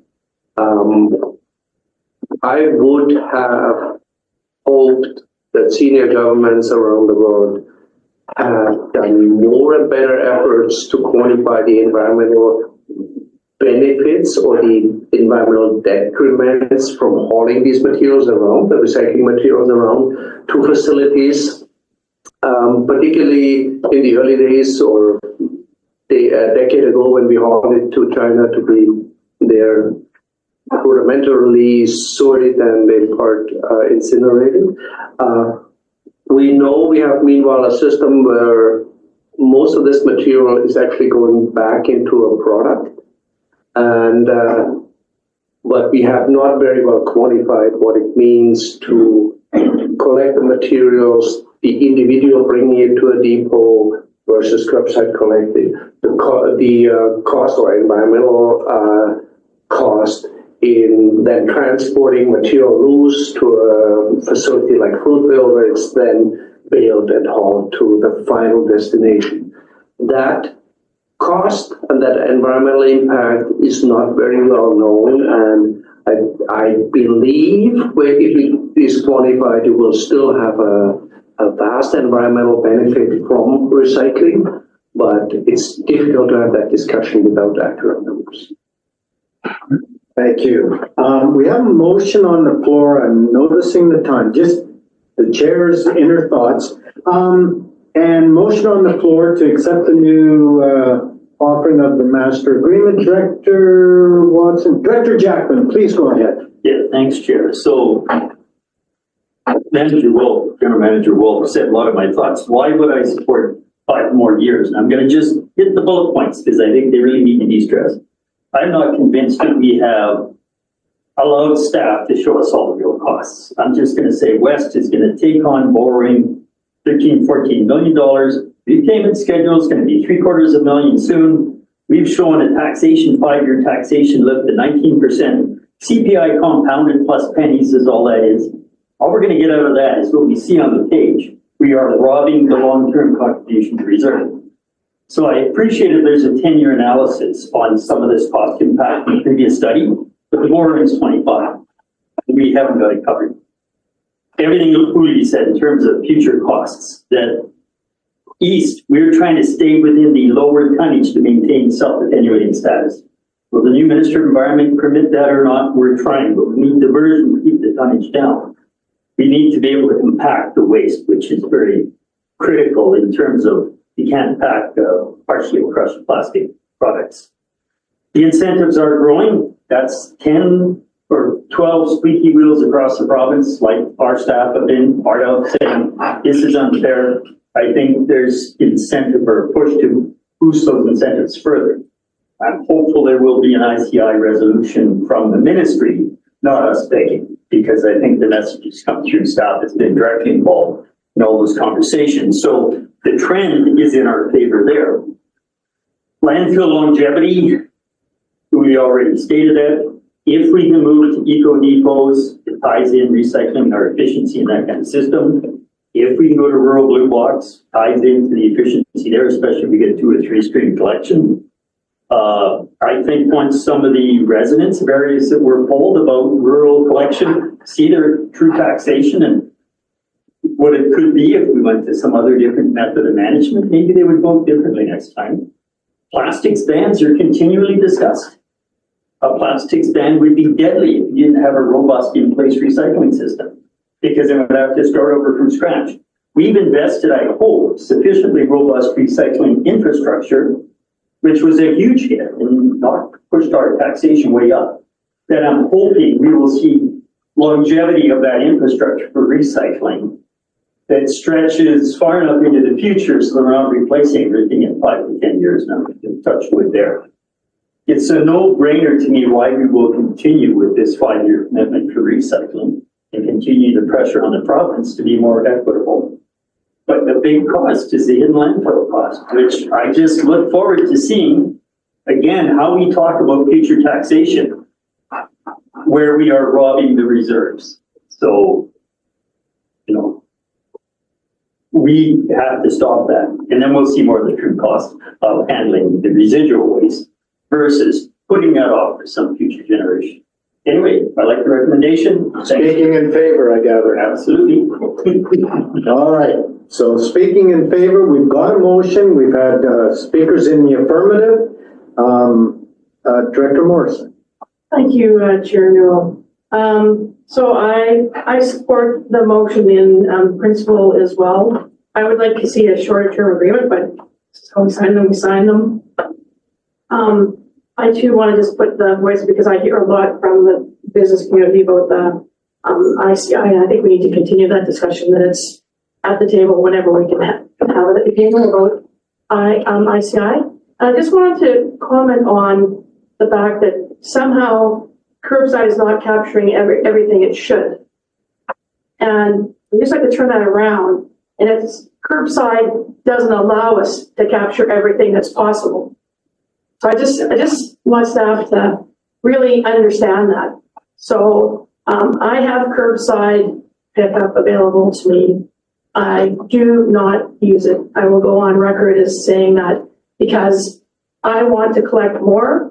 I have a recovery waste stream in my house, and I take it and then drive down the street here because I have to come down here to get rid of half of what's recyclable. So it's not that it's not capturing everything it should. It doesn't allow everything that's possible to be captured. And the two big things there are, and it comes to my mind, particularly when I hear Manager Wolf speak, is about the fact around plastics. I cannot put any kind of flexible plastic in my curbside bin. I can also not put glass. Yeah. And I can tell you that when I go down there, my biggest bag of stuff that I take down and shake into the container is that flexible plastic because it's ubiquitous. Kind of evil, but it's everywhere. And I don't want it to be going into lakes, streams, rivers, whatever. I want it to be dealt with. And I cannot put that in my blue container at my curbside. So when you're talking about those places that have the curbside programs, that they also have to consider that we have to be allowed to put everything in those curbside containers. Go ahead, Amy. Through the chair, just as a response, there is glass collection available, so municipalities, if they can manage that in a collection system, get a higher incentive rate to add that material. They did a pilot for the soft plastics. I think it was in Maple Ridge recently, and I just spoke with Recycle BC last week, and they indicated that's moved from a pilot to a regular program. So we're hoping to see that soft plastics get offered to curbside programs more province-wide soon. And when we say that there was curbside material at the locations with municipal depots with municipal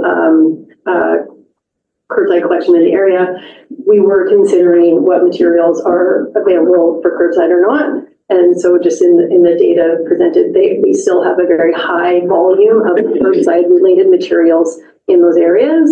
And I think there's a variety of reasons why people are using it. Maybe they have a big bulky item they want to keep until the next collection, or maybe they're going down to take those other materials, so they just bring everything that they have with them. Or maybe it got turned down because of contamination and they figure they can get it to the depot and not on the curbside.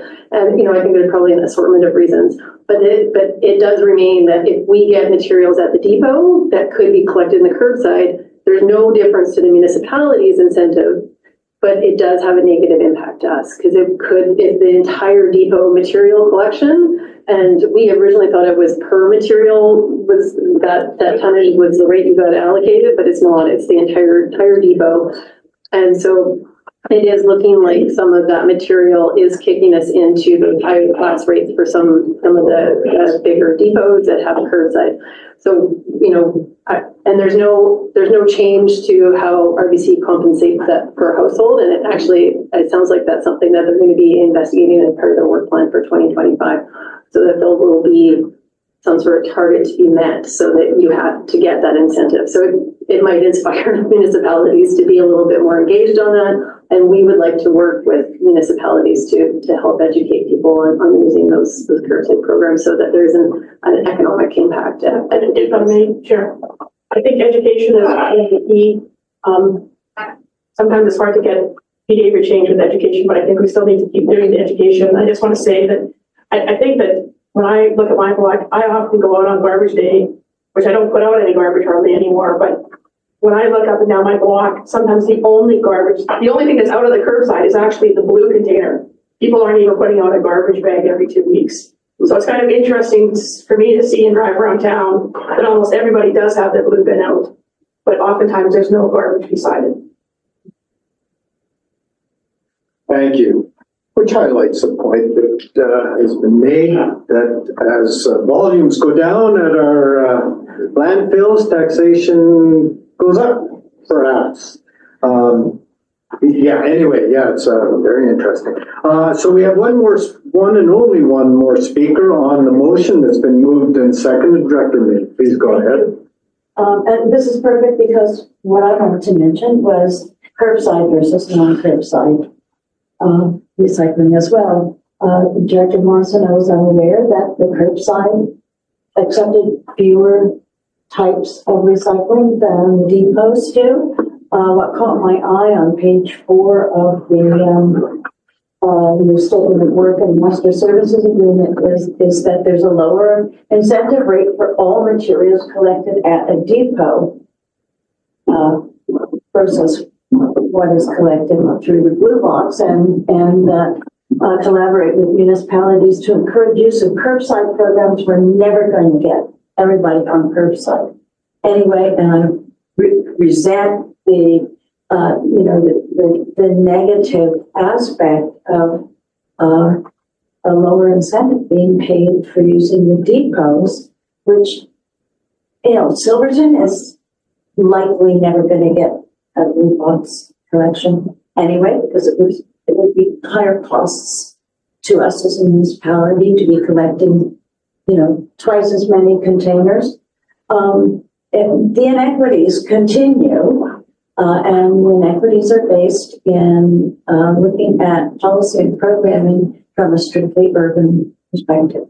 And so I would hope that staff and directors have opportunities ongoing to educate senior orders of government, both provincial and federal, about using a rural lens, applying a rural lens to policy and program development, and not letting any policies or programs go out the door without having been looked at from a rural as well as a perspective. I do support the motion that's on the table, but I wanted to highlight those things about the recycling program built-in inequities. Thank you. Yeah, go ahead. So through the chair, I also wanted to point out, staff had a lot of concern, and this was displayed in that letter we sent on recycling and EPR to specifically the section on Recycle BC, on the fact that their plan the program plan hasn't been approved by the ministry. And some of the proposed changes in there were quite concerning to us, the ones specifically around the community eligibility criteria, because we currently have 12 core depots. Our initial assessment of that, we could lose, I think, up to 5 depots. So it's kind of they originally gave us 7 and we argued them up to 12. So essentially could lose that designation of 5 depots. And at every opportunity with the province or with our Recycle BC this year, I've been hounding them about what's going on with that and how can we sign an agreement without understanding what the plan is. So Recycle BC has identified, so we have all of our current core depots in that statement of work. So those would continue during this term of the agreement to be grandfathered in as core depots. So that was a great relief because they had not clearly answered that question up until recently. And then when we were discussing the program plan, they did identify, so that some of their work plan things one was contamination, one was working with curbside programs, but also at one point I made a bit of a cheeky remark in response to Recycle BC when I was upset about the incentives being less than originally commented, and I asked if they would take on depot service in our area if we wanted to just wipe our hands of it. And they said they do not operate any depots. They don't have a service model to do that. It'd be quite a thing for us to completely pull out and let them step in. It would be letting go of control of where they provide that service, but I would think I was trying to point out, try and deliver it for a better price. But she did say that they are looking at continuing, because one of the items in the program plan too is that requirement to have a curbside program for 2 years beforehand, and a few other things about the curbside eligibility. And they are looking to continue to pursue that. They said, I encourage them to look at municipalities that don't have that curbside yet. I mentioned Selmo, I mentioned the communities in the Slocan Valley. And so they are looking at if there's additional areas, because they said they have diversion targets to meet and they have to expand what they're doing to hit those. Curbside always gets better diversion. So they are interested in expanding curbside. They were disappointed that our curbside program with the organics didn't proceed, but that they will be continuing to look at if there's potential for expansion of curbside. So we are continuing to plug that. The item with the ICI, we will continue to investigate that. What they pointed out in some other regional districts said, tread carefully when you go here, because the ICI, we would not get the incentive for that material, and we have to pay the post-collection costs, and that is GFL. So we have no control over what those costs are, whereas right now we've been able to negotiate a contract with Waste Management that's quite a bit less than GFL. And so we would, I think we will continue to investigate ICI inclusion in Recycle BC, but we have to do so with the ability to what is that cost impact. And I think one of the things is just what you mentioned is continue to talk to upper levels of government in getting ICI its own, whether it's included in Recycle BC or it's a whole other one. I think that's where we're going to get the most cost-effective management of ICI. And that is still underway. We're waiting for some of the accessibility standards and a variety of things that they're looking at in ICI and recycling to come in the next year. So hopefully some of these things, now that we're through the election, will come a little bit faster to fruition. They've been kind of on hold for a little bit. So. On motion, there's one tiny little speaker left. Tiny time-wise, so go ahead, Mayor. Sorry about that. Thank you, through the chair. My question was sort of opposite to what Director Main mentioned about the curbside versus the depot collection. And Director Morrison, or alternate Director Morrison, mentioned it is the items that are collected at curbside versus at depot, and not being the same. But my question was going to be regarding how do you know which items that are in the depot collection are attributable to municipal people depositing those items?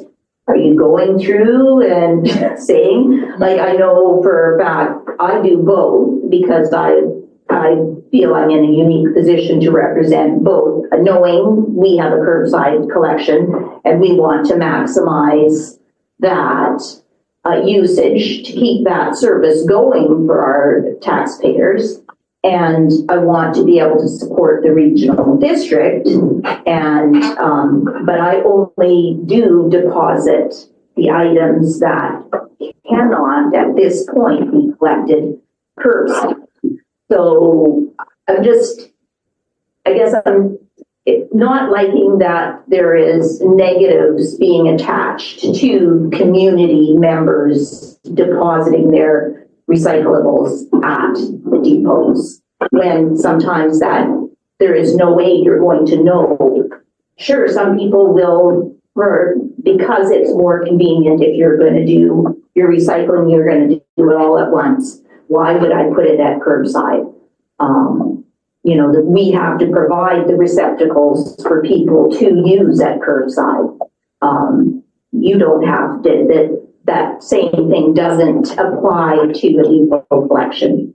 So hopefully that was short enough. Through the chair, Some of the information that we're garnering from the study that we did last year, we did a survey at both Caslo and Gorman, and we inquired if people were municipal or residential. So we already knew before we looked at this data that there's a lot of residents, municipal residents, curbside residents, and because we asked them if they were from a municipality or not, and if they were bringing material that was curbside eligible or not.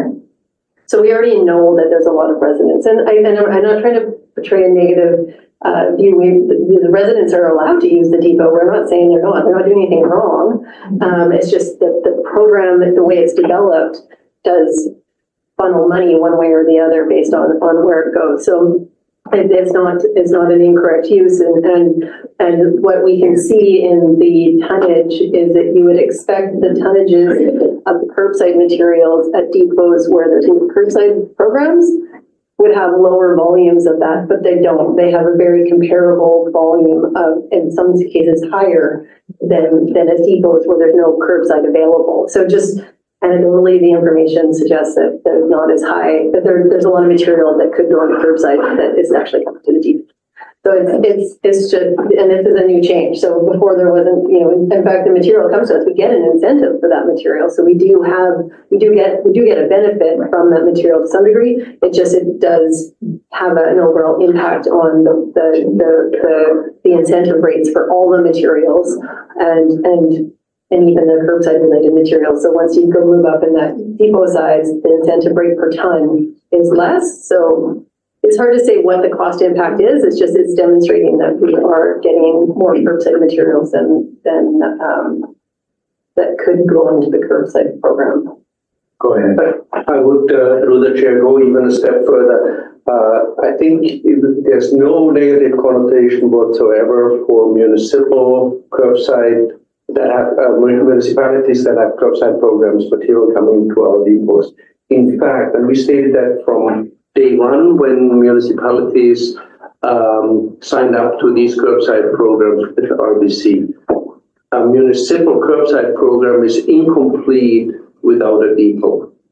It is an essential component of the curbside programs and are ready to accept the municipal materials that are ineligible at the curb. Was always the intention. I think if anything, we're pointing out that there is a cost component to that, both in regards to revenue and adding cost to it. That's all. There's no negative connotation whatsoever. The curbside programs are a component of the curbside. The depot programs are a component of the curbside programs.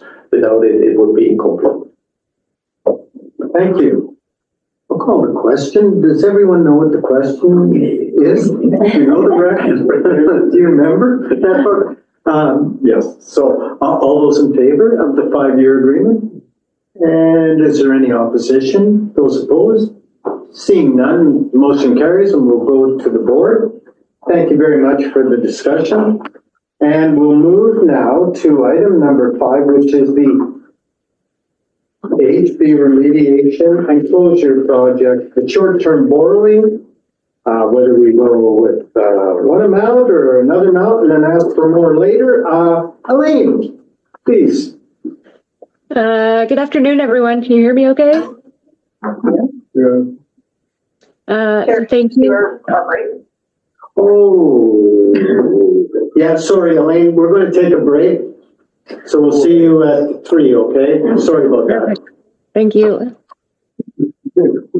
Elaine, 10 seconds of your speech, and we needed a break.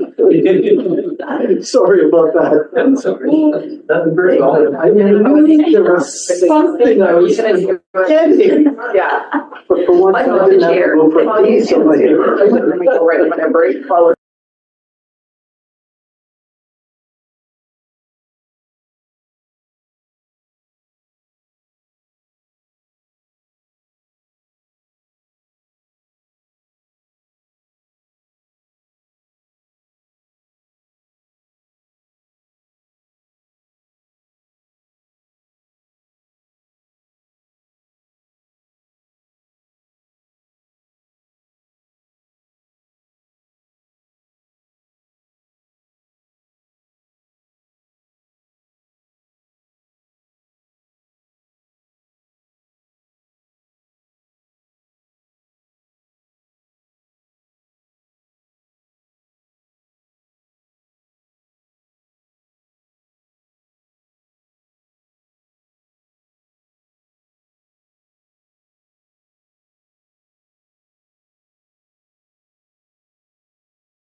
Okay.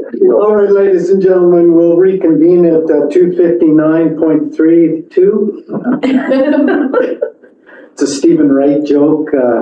92.5% of all statistics are made up on the spot. Stephen Wright. Now that it's 3 o'clock. It's now 3 o'clock. So, Elaine, please, continue. All right, thank you. And through the chair, the HB remediation closure project is now in that active care phase, which we've discussed previously. So that, of course, requires that increased monitoring and assessment. So for 2024, there was $449,827 that was approved in the capital expenditures account for S187 for those post-closure activities. The financial plan also outlined an equal amount of revenue from short-term borrowing to cover all of those costs. Initial year-end projections right now are suggesting that the post-closure works may still be at a total of approximately $304,000 for the year, which is about $146,000 less than the budget value. And that's again, mainly from deferring a drilling project that was scheduled for this year, but we've moved to next. Although the activities for this year are less than what we had budgeted, to ensure the borrowing authorization is secured before that year-end borrowing cutoff, and that it covers the full amount that was included in the approved financial plan, staff are recommending that the board authorize a short-term loan of up to $449,827. And that coincides with option 1 in the report. So if the amount drawn from the borrowing is more than what we require to cover the cost for this year, the additional amount can be returned to Municipal Finance Authority to reduce our debt servicing costs. If the board prefers to not authorize the full borrowing amount, an alternative borrowing amount of $303,827 could be considered, which reflects those current year-end estimates for the post-closure activities, and that coincides with option 2 in the report. And with that, I will hand it back over to the chair. Thank you. Thank you. That well summarized. So we have a motion available, option 1, which is borrowing the full amount in one borrowing thing. We have a speakers list of 1 person. Go ahead, Director Watson. Yeah, thank you. I was just looking for the report, sorry. I'll just ask you, Elaine, or through the chair. Yep.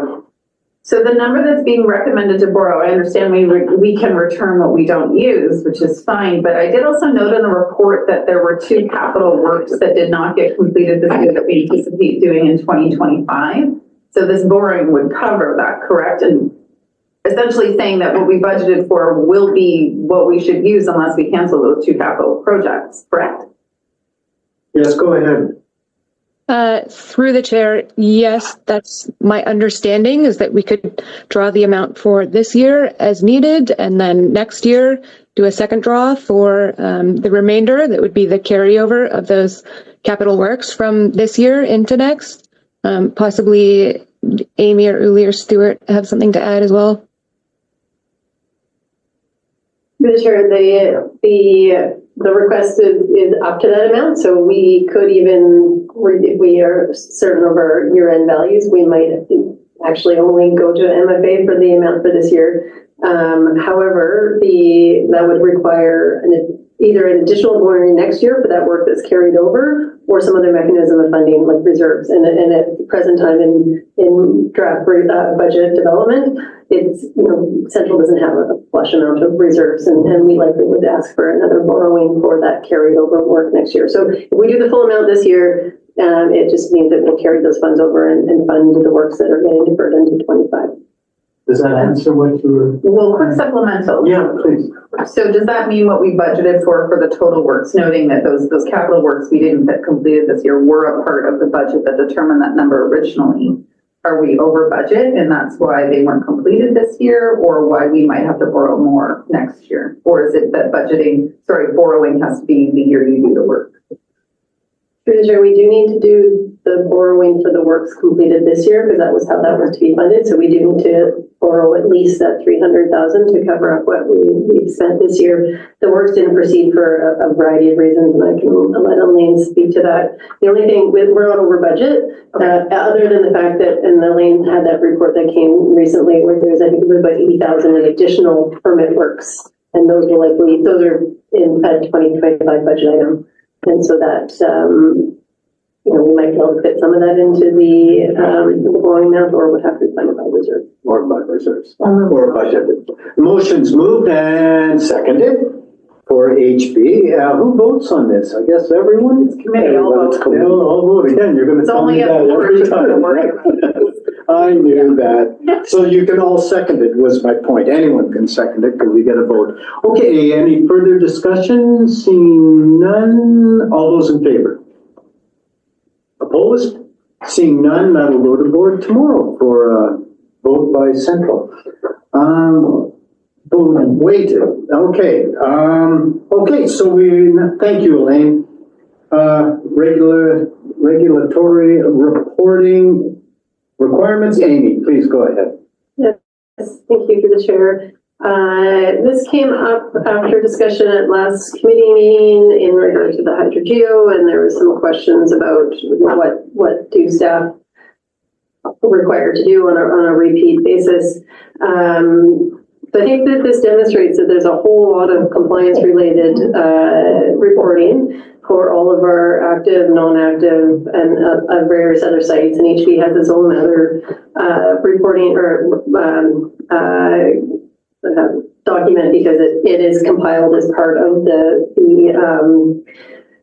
reclamation reporting. And so we actually prepare that. We'll be preparing that for 2024 when we submit the 2024 report. So we didn't move to update it for 24, but it's largely the same thing. There are a few extra items in there that, like I mentioned, it added that extra 80,000. Some of that might not be captured in the HB summary. And one thing I'd love to highlight, I really welcome the opportunity to share this with everyone, is this is stuff you don't see in board quarterly reporting. This is part of our keeping the lights on and the, in compliance related stuff. And so, I'm happy to answer any questions. I don't know if Nathan or Elaine are online, but just to demonstrate that there is a fairly large list of things that we do, whether it's quarterly or annually or somewhere on the 5-year rotation. So. Great. Who was it? Director Lockwood? Yeah, please go ahead, Director Lockwood. Thank you, and thank you through the chair, and thank you, Amy, for this, because we don't get to see this type of work. My question is that when there's no little X's in a box, does that mean that site is done with being monitored?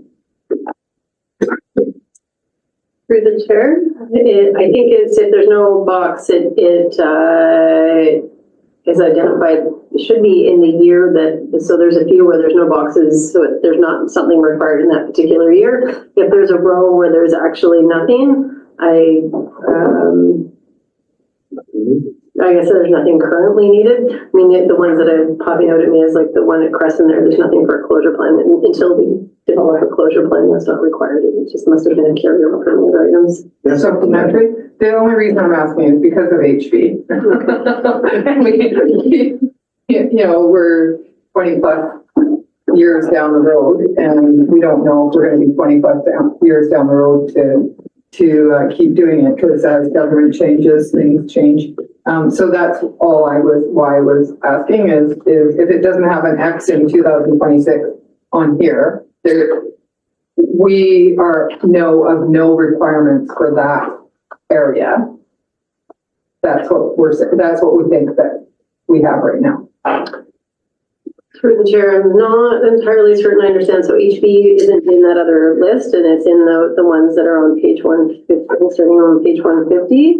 And so those ones are, they're just represented slightly differently. So that they don't have X's on that one. So I'm not sure. So if I may, Chair, I'm looking at the big 4-page. So I'm looking at like Belfer or Caslow. And there's nothing from 2026 on in the legacy landfill. Is that saying that we will not have to do any more monitoring that we know of today past 2026? Through the chair. If I may, so take that bell for example. We make that submission for closure and closure plan. And as part of that, the process from the ministry will tell us what we are obliged to do if there's any further concerns. So first is the engineering assessment. It will make a recommendation, monitor or not, or establish a monitoring bell or not.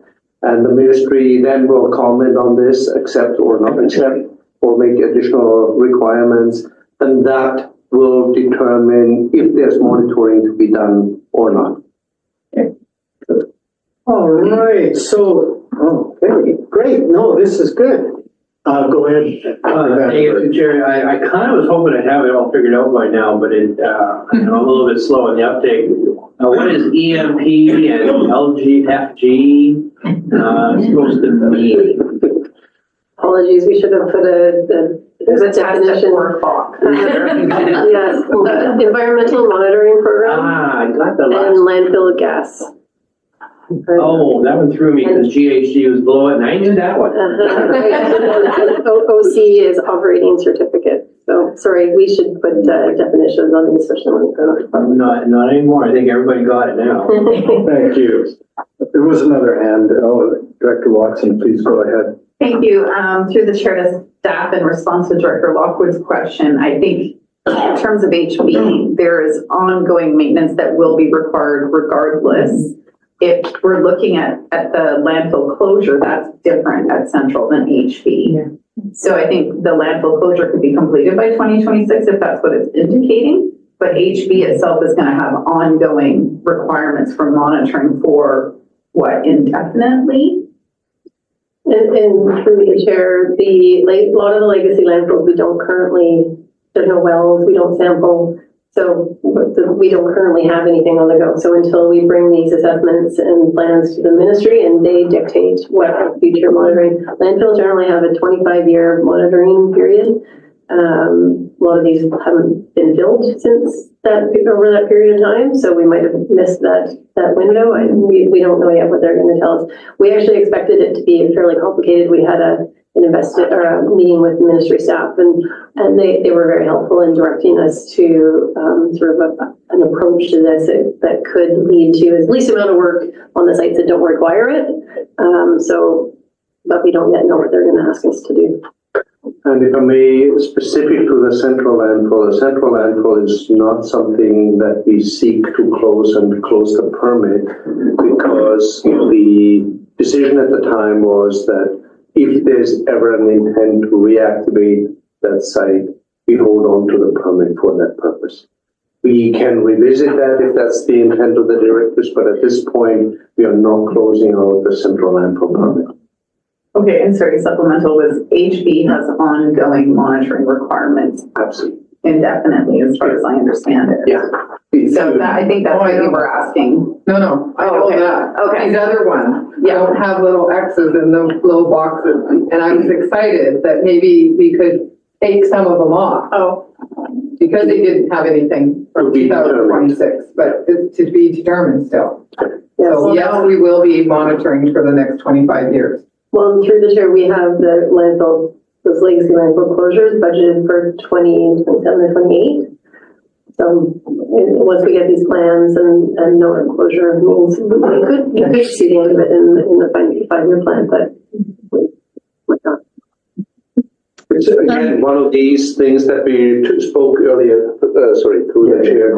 Elaine has her hand up. That we spoke earlier about unknown cost, right? Again, this is one of these where we don't know if we are done with these old little landfills that we have ignored for the last 20 years, or if they come back to haunt us. Thank you. Elaine? Thank you. Through the chair, just wanted to mention on the comments around HB monitoring kind of indefinitely, and now with the new amended Mines Act, there is a condition now in there that includes a potential full release of permit obligations under the Act, which would include monitoring. So we have it in our 2025 work plan to engage with the ministry a bit more on what that could potentially look like for the HB site longer term.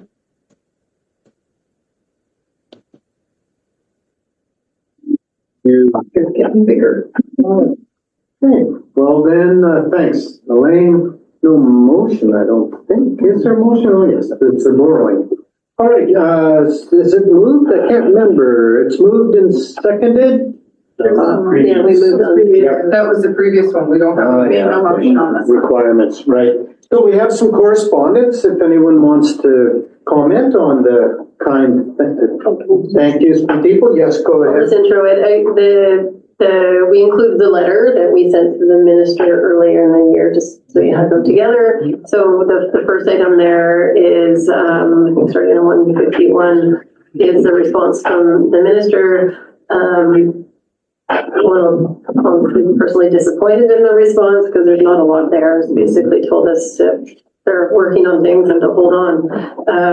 We do engage, so one of the comments was that they encourage us to engage on the program plans. We 100% do that with all the program plans. We provide input and how it affects us and our thoughts on the matter. So just to be clear that we already are doing that.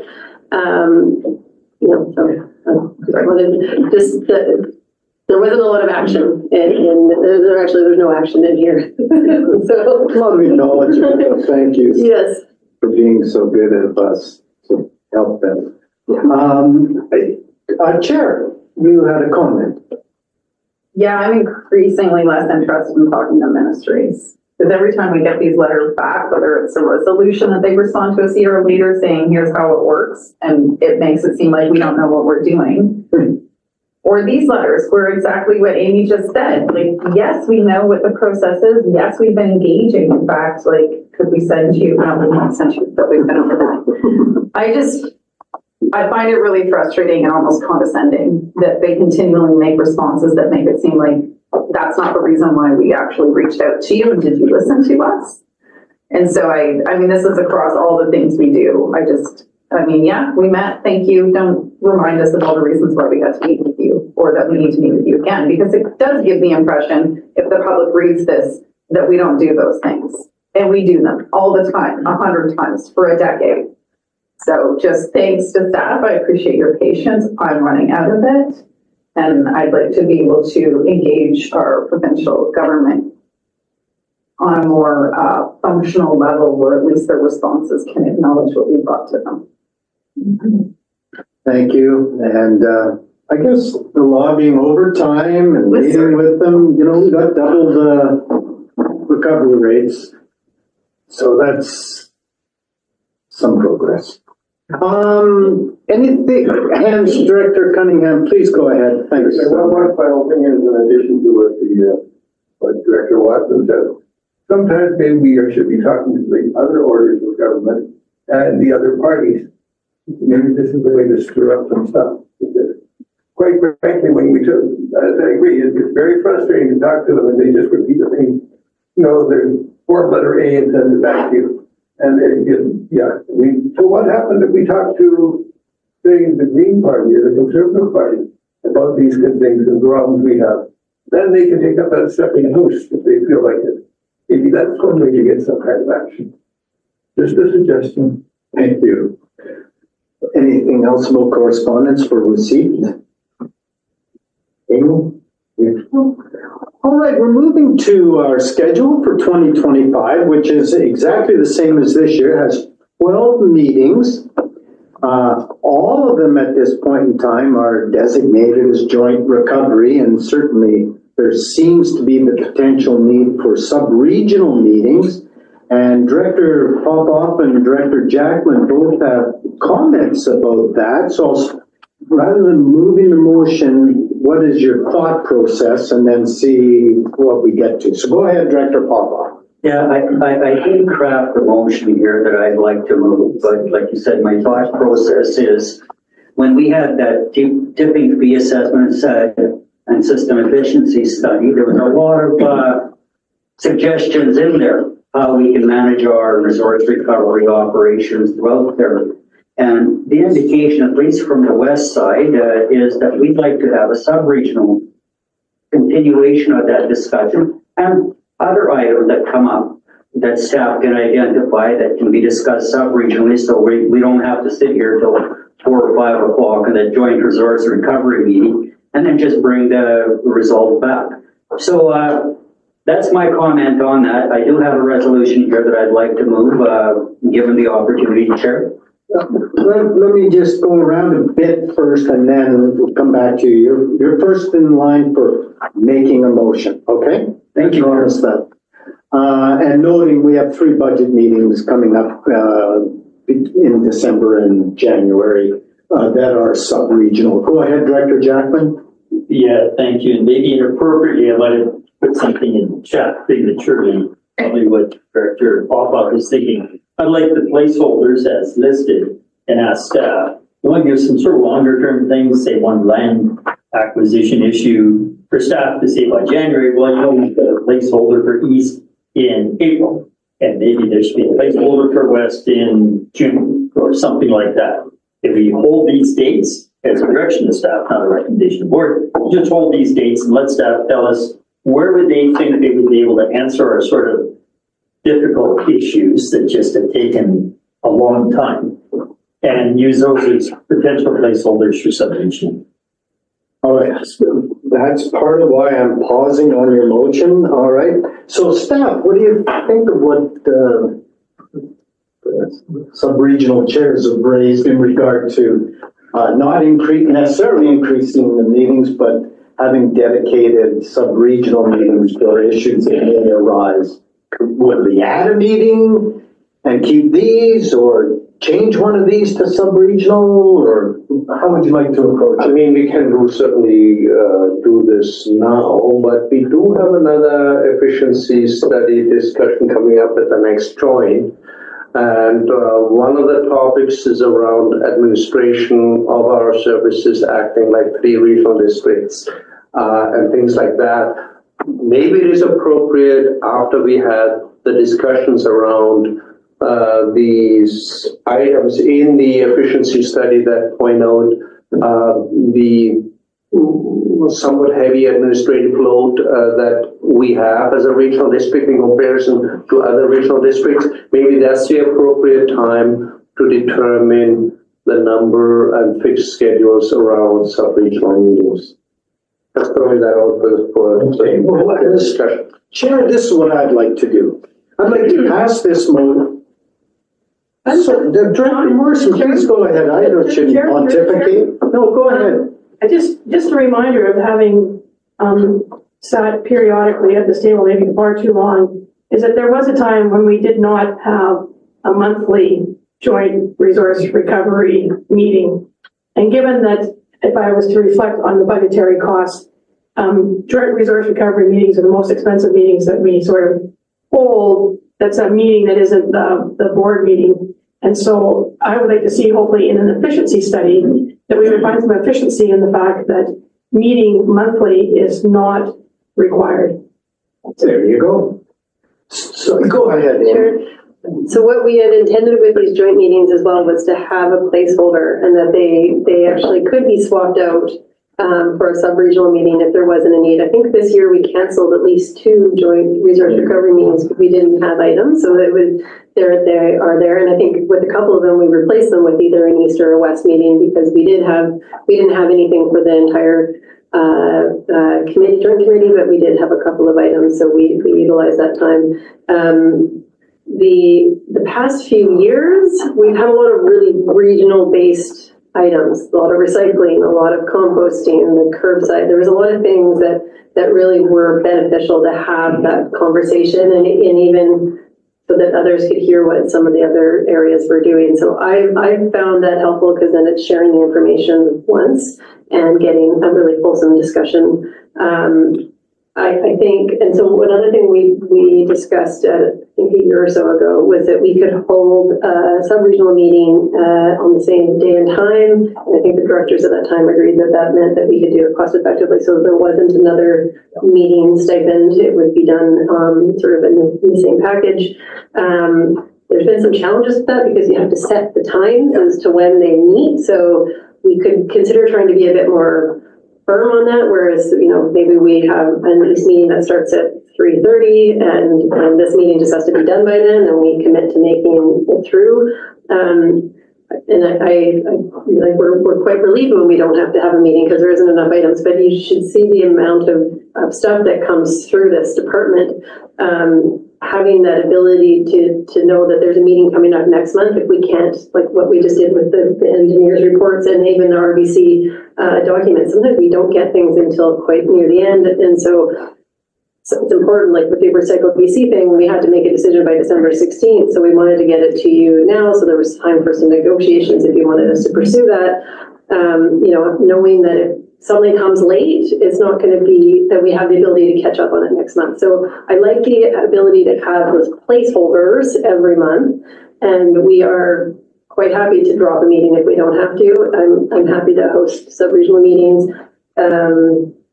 I think there was some recommendation of trying to determine that by January when we might have to have those.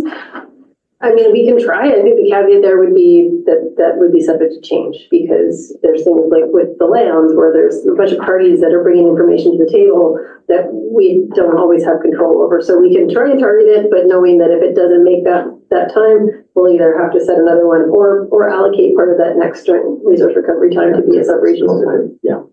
Great. You want to? Yes, to add to what Amy's saying, it can have that impact if we need a timely decision that this item now needs to go to the board for discussion and decision. So that I mean, it goes for decision anyhow, but the discussion as a group would then have to happen at board level.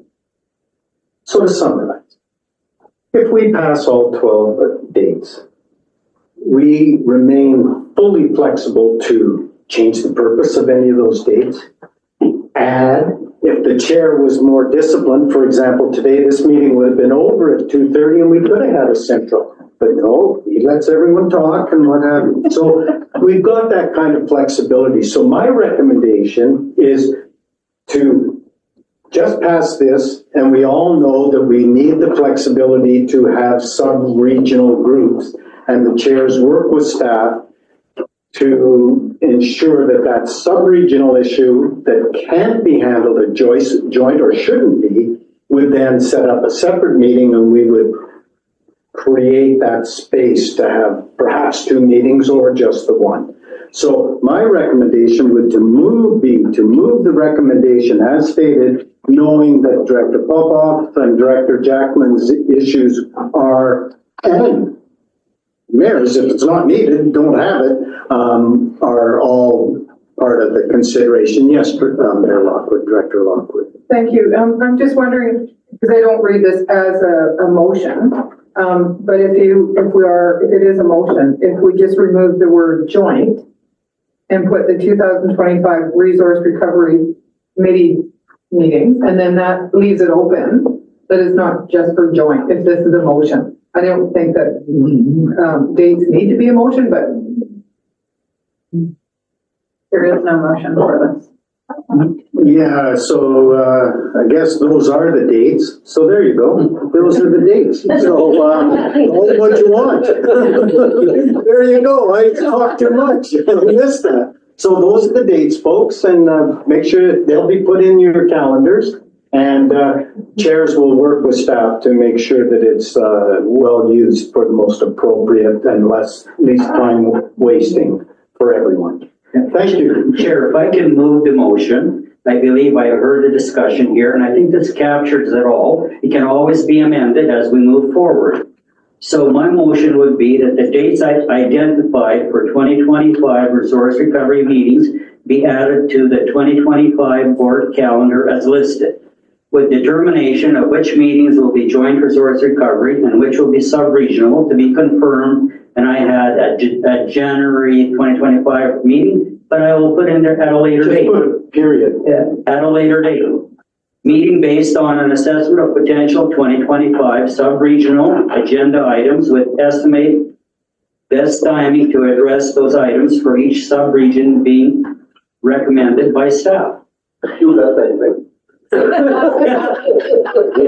No, you get a date. Oh, thank you for talking.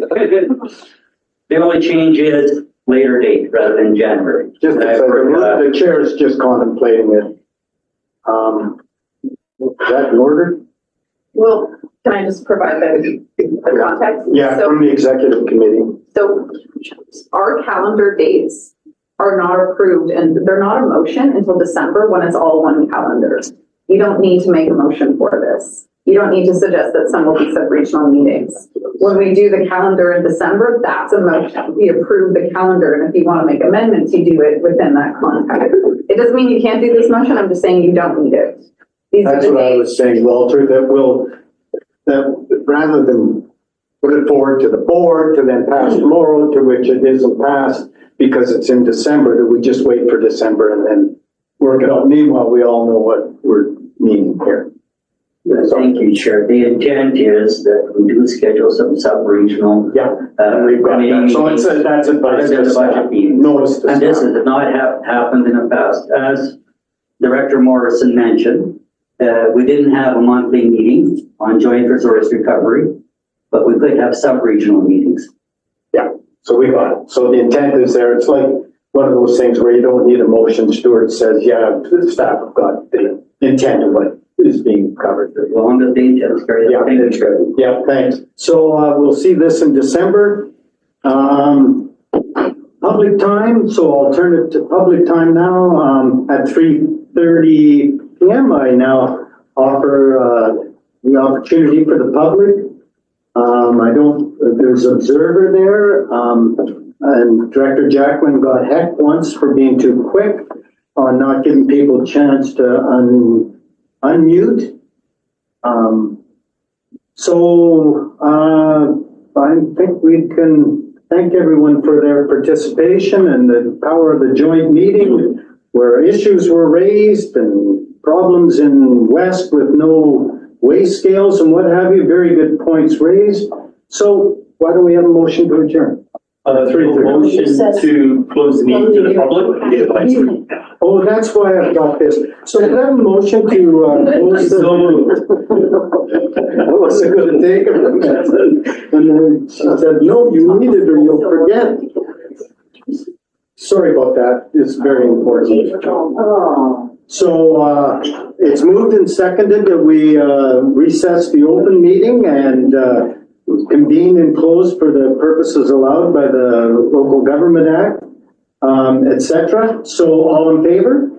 And it's passed. And so we'll now call this. Observers. We need it. Could we